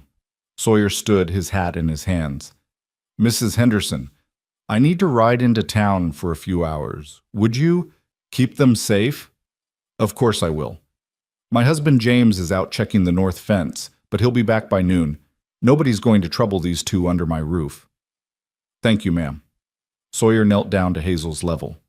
"You be good for Mrs. Henderson, all right? Mind your mama, and I'll be back before you know it." "You promise?" Hazel's lower lip trembled. "I promise."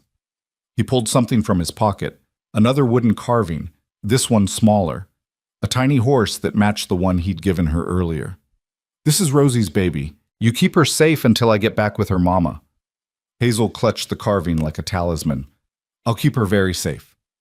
Sawyer's eyes met Maribel's over Hazel's head, and something passed between them: understanding, trust, and something deeper that neither was ready to name. "Be careful," Maribel whispered. "Always am." Then he was gone, Rosie's hoofbeats fading into the distance. The morning dragged by with agonizing slowness. Ida kept them busy with small tasks, helping prepare lunch, mending some clothes, entertaining Hazel with stories, but Maribel couldn't stop watching the window, couldn't stop imagining all the things that could go wrong. What if Blackwell's men intercepted Sawyer on the road? What if Martha Henley refused to help? What if this was all for nothing and they'd still end up losing everything? Around noon, James Henderson returned, a tall, taciturn man who said little but exuded quiet competence. Ida filled him in on the situation, and his response was to retrieve his rifle and position himself on the porch, where he had a clear view of the road.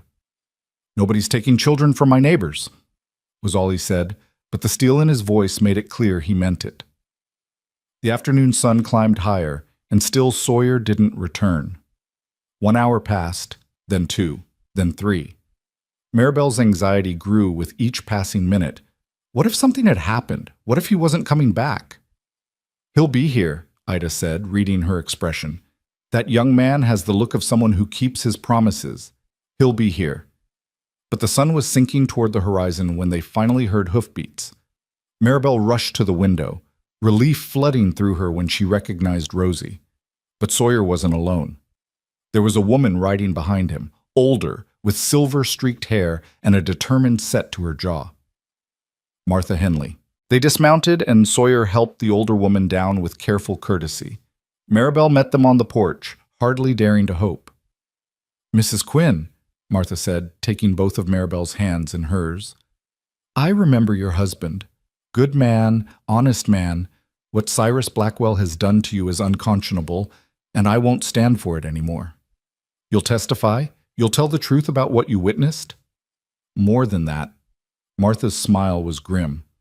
"I brought the original ledger from when your husband signed that loan. I keep copies of all documents I witness. Learned that lesson years ago when a dispute nearly cost me my business. The ledger shows the real terms. $300 at 5% annual interest, not the 15% Blackwell's been claiming." Maribel's knees went weak.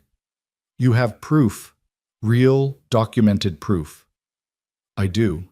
And I'll testify to it before the marshal, before a judge, before God himself, if need be." Martha's voice hardened. "Cyrus Blackwell threatened my business once when I wouldn't falsify records for him. I've been too scared to speak up until now, but no more. What he tried to do to your daughter, taking a child over a fraudulent debt, that's where I draw the line." Sawyer was grinning, the first genuine smile Maribel had seen on his face. "There's more.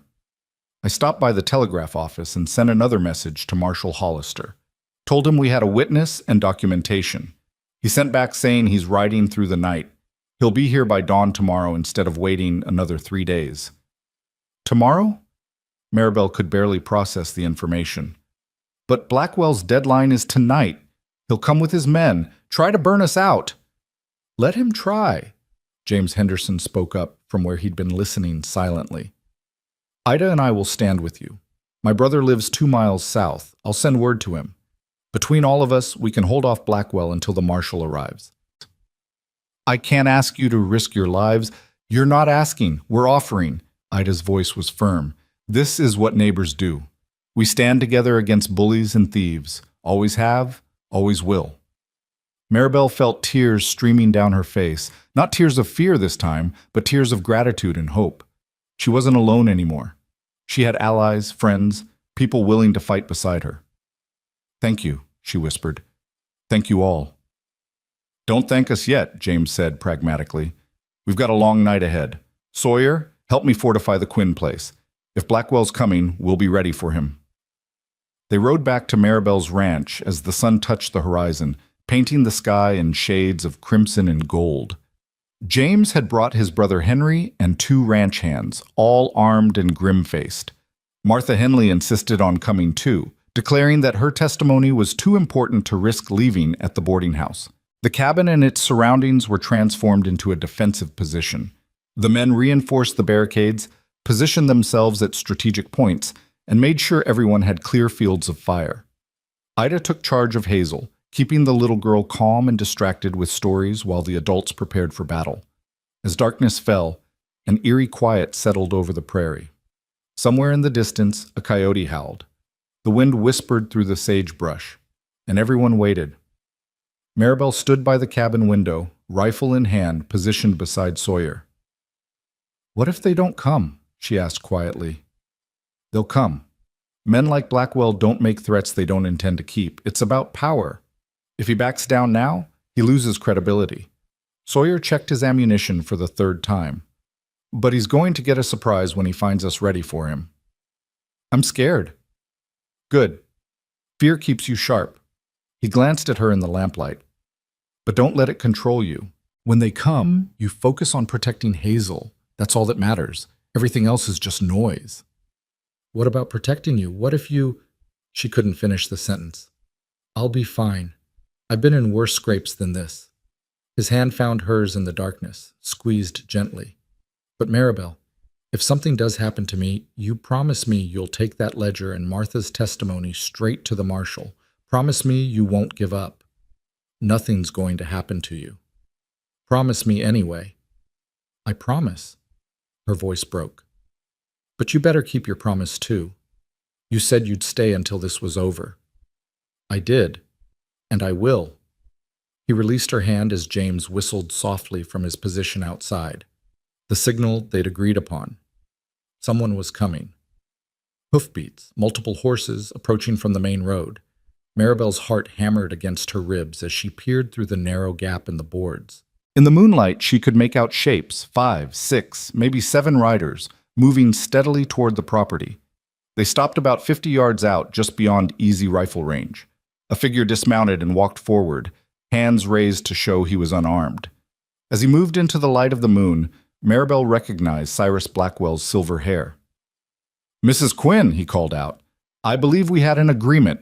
Tonight was your deadline. Time to leave peacefully or face the consequences. Sawyer stepped out onto the porch, his rifle held casually but ready. She's not going anywhere, Blackwell, and neither is her daughter. Ah, Mr. Drummond, still playing the hero? Blackwell's tone was mocking. I admire your dedication, truly, but surely you realize this is pointless. I have 7 men with me, all armed and willing to do whatever's necessary. You're one cowboy with a rifle. The math doesn't favor you. The math's a little different than you think. At James's signal, the other defenders revealed themselves, James and Henry on either side of the cabin, the 2 ranch hands positioned near the barn and lean-to. 6 against 7. Those are odds I'll take. Blackwell's confidence faltered, just for a moment. This is madness. You'd risk your lives for a piece of worthless land and a woman who can't even pay her debts. The debt is fraudulent, Martha Henley's voice rang out from the cabin doorway. I witnessed the original loan, Cyrus. $300 at 5% interest, not 15. I have the ledger to prove it. The silence that followed was profound. Maribel could see Blackwell's posture stiffen with shock and rage. "Martha," he finally said, his voice dangerously soft, "you'd be wise to stay out of this. Remember what happened the last time you opposed me? You threatened my business, threatened to ruin me. I was too afraid to speak up then." Martha stepped fully into view, standing tall despite her age. "But I'm not afraid anymore. Thomas Quinn paid back his loan plus interest. His widow owes you nothing, and I'll swear to that before any judge in the territory. Your word against mine. Who do you think they'll believe? They'll believe the ledger. They'll believe the documented proof of your fraud." Martha's voice was steel. "And they'll believe Federal Marshal Ben Hollister, who's riding here right now to investigate your business practices. He'll be here by dawn." The words hit like physical blows. Blackwell took a step backward, and Maribel could see him recalculating, reassessing his options. Behind him, his men shifted uneasily. Taking on a few defenders was one thing.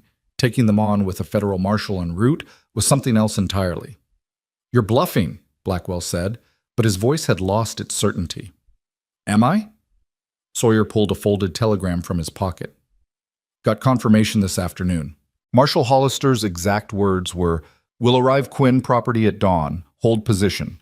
So the question is, Blackwell, do you want to be here when he arrives? Because interfering with a federal investigation carries serious penalties." Blackwell stood frozen, visible even in the moonlight. Maribel held her breath, waiting. Everything balanced on this moment. Would he back down, or would his pride drive him to attack despite the risks? Finally, Blackwell turned to his men. "Mount up, we're leaving." "But boss," Wade started to protest. "I said mount up." The fury in Blackwell's voice was palpable. "This isn't over, Drummond, not by a long shot." "Yes, it is." Sawyer's voice was calm but final. "It's over, Blackwell. You lost. Now get off Mrs. Quinn's property before I decide to hold you here for the marshal myself." For a moment, Maribel thought Blackwell might refuse, might let his rage override his survival instinct. But then he spun on his heel and stalked back to his horse. His men followed, confusion and relief mingling on their faces. They rode away into the darkness, and this time, Maribel knew they wouldn't be coming back. The defenders held their positions for another hour, making sure it wasn't a trick, that Blackwell wasn't circling back for a surprise attack. But the prairie remained quiet, empty except for the wind and the stars overhead. "He's gone," James finally said, lowering his rifle. "Really gone." The relief was overwhelming. Maribel's legs gave out, and she sat down hard on the porch steps, her whole body shaking with delayed reaction. Hazel burst out of the cabin and threw herself into her mother's arms, and Maribel held her close, breathing in the sweet scent of her daughter's hair. "It's over," she whispered. "Sweet pea, it's really over." Sawyer sat down beside them, his own exhaustion evident in the slump of his shoulders. "Not quite over yet. We still need to wait for the marshal, get everything officially documented. But the worst of it? Yeah, that's done." Martha Henley joined them, looking satisfied despite the late hour. "I'll stay until the marshal arrives, give my testimony. After that, Cyrus Blackwell will be lucky if all he loses is his business. Fraud, attempted extortion, threatening a federal witness. He's facing real prison time." "Because of you," Maribel said, reaching out to clasp the older woman's hand. "Because you were brave enough to speak up." "Because you were brave enough to fight," Martha corrected. "If you'd just signed over your land like he wanted, this would never have come to light. Your courage gave me courage." The Henderson brothers and their ranch hands departed as midnight approached, promising to return in the morning to witness the marshal's arrival. Ida stayed behind, insisting that Maribel needed another woman around after such an ordeal. Together, they settled Hazel into bed, the little girl finally allowing herself to sleep deeply, secure in the knowledge that the bad men weren't coming back. Maribel stood on the porch in the small hours of morning, watching the stars wheel overhead. Sawyer emerged from the cabin and stood beside her, close enough that their shoulders almost touched. "You did it," he said quietly. "Stood up to a powerful man and won. We did it. I never could have done this alone." She turned to face him. "Sawyer, I don't know how to thank you for everything. You don't need to thank me." "Yes, I do. You saved my daughter's life. You saved my home. You saved me." Her voice dropped to a whisper. You gave me hope when I had none left. Maribel, he seemed to struggle with words. When I rode down this road 2 days ago, I was just drifting, going through the motions of living without really being alive. But you and Hazel, you reminded me what I'd been missing. Purpose, connection, family. Family, Maribel repeated softly. I know it's too soon. I know you're probably not ready to think about... He trailed off, looking uncertain in a way she'd never seen him. But when this is all settled, when the marshal's done his investigation and Blackwell's in custody, I'd like to stay. If you'll have me. Not as a hired hand, but as what? Her heart was pounding. As someone who cares about you, about Hazel. As someone who wants to help you rebuild this ranch and make it into what Thomas dreamed it could be. He took off his hat, turning it in his hands nervously. As someone who maybe, eventually, if you're willing, could be more than just a friend. Maribel felt tears on her cheeks, but these were tears of joy. I'd like that. Hazel would like that too. She already thinks you hung the moon. What about you? His eyes searched hers. What do you think? Instead of answering with words, Maribel stepped closer and rested her head against his chest, feeling his arms come around her carefully, protectively. They stood like that in the darkness, two wounded souls who'd found each other at exactly the right moment. I think, she finally said, that sometimes God sends angels when we need them most. And sometimes those angels look like cowboys on horses named Rosie. His laugh rumbled through his chest. First time anyone's called me an angel. Well, you're mine. Hazel's too. She pulled back just enough to look up at him. And yes, Sawyer Drummond, when this is all over, I'd very much like you to stay. Dawn broke clear and beautiful across the Wyoming prairie, painting the world in shades of gold and promise. True to his word, Marshal Ben Hollister arrived just as the sun crested the horizon, accompanied by 2 deputy marshals and an air of absolute authority. He listened to their testimonies, examined Martha's ledger, reviewed the loan documents with a trained eye. His face grew progressively grimmer as the extent of Blackwell's fraud became clear. I'll need you all to come into Bitter Creek and make formal statements, he said finally. Mrs. Henley, your testimony is particularly crucial. Mrs. Quinn, I'll need copies of all your husband's payment receipts and the original loan papers. What will happen to Blackwell? Maribel asked. He'll be arrested and charged with fraud, extortion, and attempted kidnapping. The evidence is overwhelming. Hollister's smile was grim. He's going to prison for a long time, and every fraudulent loan he's made will be reviewed and corrected. You're not his only victim, Mrs. Quinn. There are probably dozens of people he's been robbing for years. By midday, Cyrus Blackwell was in custody, his protests of innocence falling on deaf ears. Sheriff Tucker, faced with the choice of cooperating with the federal investigation or being charged as an accomplice, suddenly remembered numerous complaints about Blackwell he'd previously ignored. The wheels of justice, once set in motion, turned with surprising speed. Within a week, Blackwell's entire operation had been dismantled. Maribel's debt was officially declared null and void. More than that, based on Thomas's payment receipts, the court determined that Blackwell actually owed her money, nearly $200 that had been paid but never properly credited. With that money, plus the supplies Sawyer had purchased and his help with the heavy work, the ranch began to transform. They planted a late garden that would provide vegetables for winter. Sawyer fixed the irrigation channels Thomas had dug, and water flowed where before there'd been only dust. The 3 chickens multiplied to a dozen. They bought a young horse for Hazel, who named her Rosie Jr. and loved her with the fierce devotion only a child could muster. And through it all, slowly but surely, Maribel and Sawyer built something stronger than a ranch. They built a family. 6 months after that terrible morning when Coleman and Wade had tried to take Hazel, Maribel stood in her cabin, now expanded with a second room and a proper kitchen, and watched Sawyer teach her daughter to braid rope. The scene was so perfectly domestic, so beautifully ordinary, that it made her heart ache with gratitude. Sawyer had officially given notice at the Double R, though he still helped out during cattle drives. The rest of his time was spent here, working the ranch alongside Maribel, building it into something sustainable and profitable. They'd become partners in every sense that mattered, though they'd yet to formalize it with a wedding. That would come in time, Maribel knew. There was no rush. They had all the time in the world. "Mama, look!" Hazel held up her finished braid, beaming with pride. "Sawyer taught me, and I did it all by myself." "That's wonderful, sweet pea."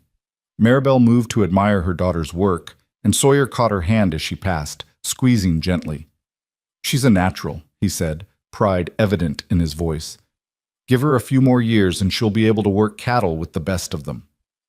"She shouldn't have to work cattle. She should get to be a child." "She can be both."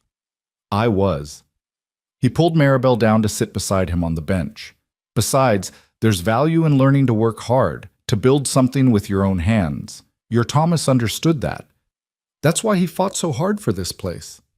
Maribel looked around the cabin, at the sturdy walls and tight roof, at the supplies in the cupboard, and the warmth of the fire. It wasn't fancy, but it was theirs, built by determination and defended by courage. "He'd be proud of what we've done here," she said softly. "And he'd be grateful that you were the one who—" She paused, struggling with emotion. "That you were the one who saved us." "You saved yourselves. I just helped." "You did more than help, Sawyer. You gave us a future." That evening, after Hazel had been tucked into bed with her wooden horses and her corn-husk doll, Sawyer and Maribel sat on the porch and watched the sun set over the prairie. The sky was ablaze with color, and the air smelled of sage and possibility. "I got a letter from Martha Henley today," Maribel said, pulling the envelope from her pocket. "She's been called to testify in 3 more fraud cases against people Blackwell victimized. Says she finally feels like she's doing some good in the world." "She is. Without her testimony, we never could have proven the fraud." "I know. I wrote her back, told her she was welcome here any time." Maribel leaned her head on Sawyer's shoulder. "It's strange how something so terrible led to so much good. If Coleman and Wade hadn't tried to take Hazel, if you hadn't come riding down that road at exactly the right moment, none of this would have happened." "Fate," Sawyer said simply, "or providence, or just dumb luck. Whatever you want to call it." "I call it a blessing." She lifted her head to look at him. "You're a blessing, Sawyer Drummond, to me and to Hazel. I hope you know that." "I know, and you're a blessing to me too." He reached into his pocket and pulled out a small object, holding it up to catch the last rays of sunlight. It was a ring, simple and hand-carved from wood, with Maribel's initials etched carefully on the inside. "I know we said we'd wait," he began, suddenly nervous. "I know it's only been 6 months and people might talk and you might not be ready, but—" "Yes," Maribel interrupted, her heart soaring. "Yes? Yes, I'll marry you. Yes, I want you to be Hazel's father in truth, not just in practice. Yes to all of it." She held out her hand and he slipped the wooden ring onto her finger with trembling hands. "I love you, Sawyer. I think I have since that first morning when you stepped between us and danger without even knowing our names. I love you too." He pulled her close, kissing her with a tenderness that spoke of promises and forever. "I love you, and Hazel, and this life we're building together. I love it all." They sat together as darkness fell and the stars emerged, planning their future in whispered conversations. They'd have a proper wedding in the spring, they decided. Small and simple, just close friends and neighbors. Martha Henley would stand up with Maribel, and James Henderson would stand with Sawyer. Hazel would wear a new dress, the first truly new dress she'd ever owned, and carry wildflowers from the prairie. And after the wedding, they'd continue building the ranch, building their family, building a legacy that Thomas had started, and they would finish together. Inside the cabin, Hazel dreamed of horses and kind cowboys, and a future that held no fear. She didn't understand all of what had happened. She was too young to grasp the full complexity of fraud and corruption and the courage it took to stand against them. But she understood the important things. She understood that her mama was happy now, really happy, in a way she hadn't been since Papa died. She understood that Sawyer was safe and good and would protect them always. She understood that they were a family, complete and whole and loved.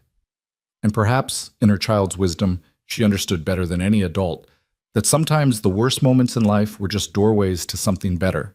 That sometimes you had to face darkness before you could truly appreciate the light. Years later, when Hazel was grown with children of her own, she would tell them the story of the cowboy who rode down a dusty lane at exactly the right moment. She'd tell them about her mother's courage and Martha Henley's bravery and the community that stood together against corruption. But mostly, she'd tell them about love. About how love appeared when you needed it most, dressed in worn denim and carrying a rifle. About how love stood between you and danger without hesitation. About how love rebuilt broken things and made them stronger than before. About how love, in the end, was the only thing that truly mattered.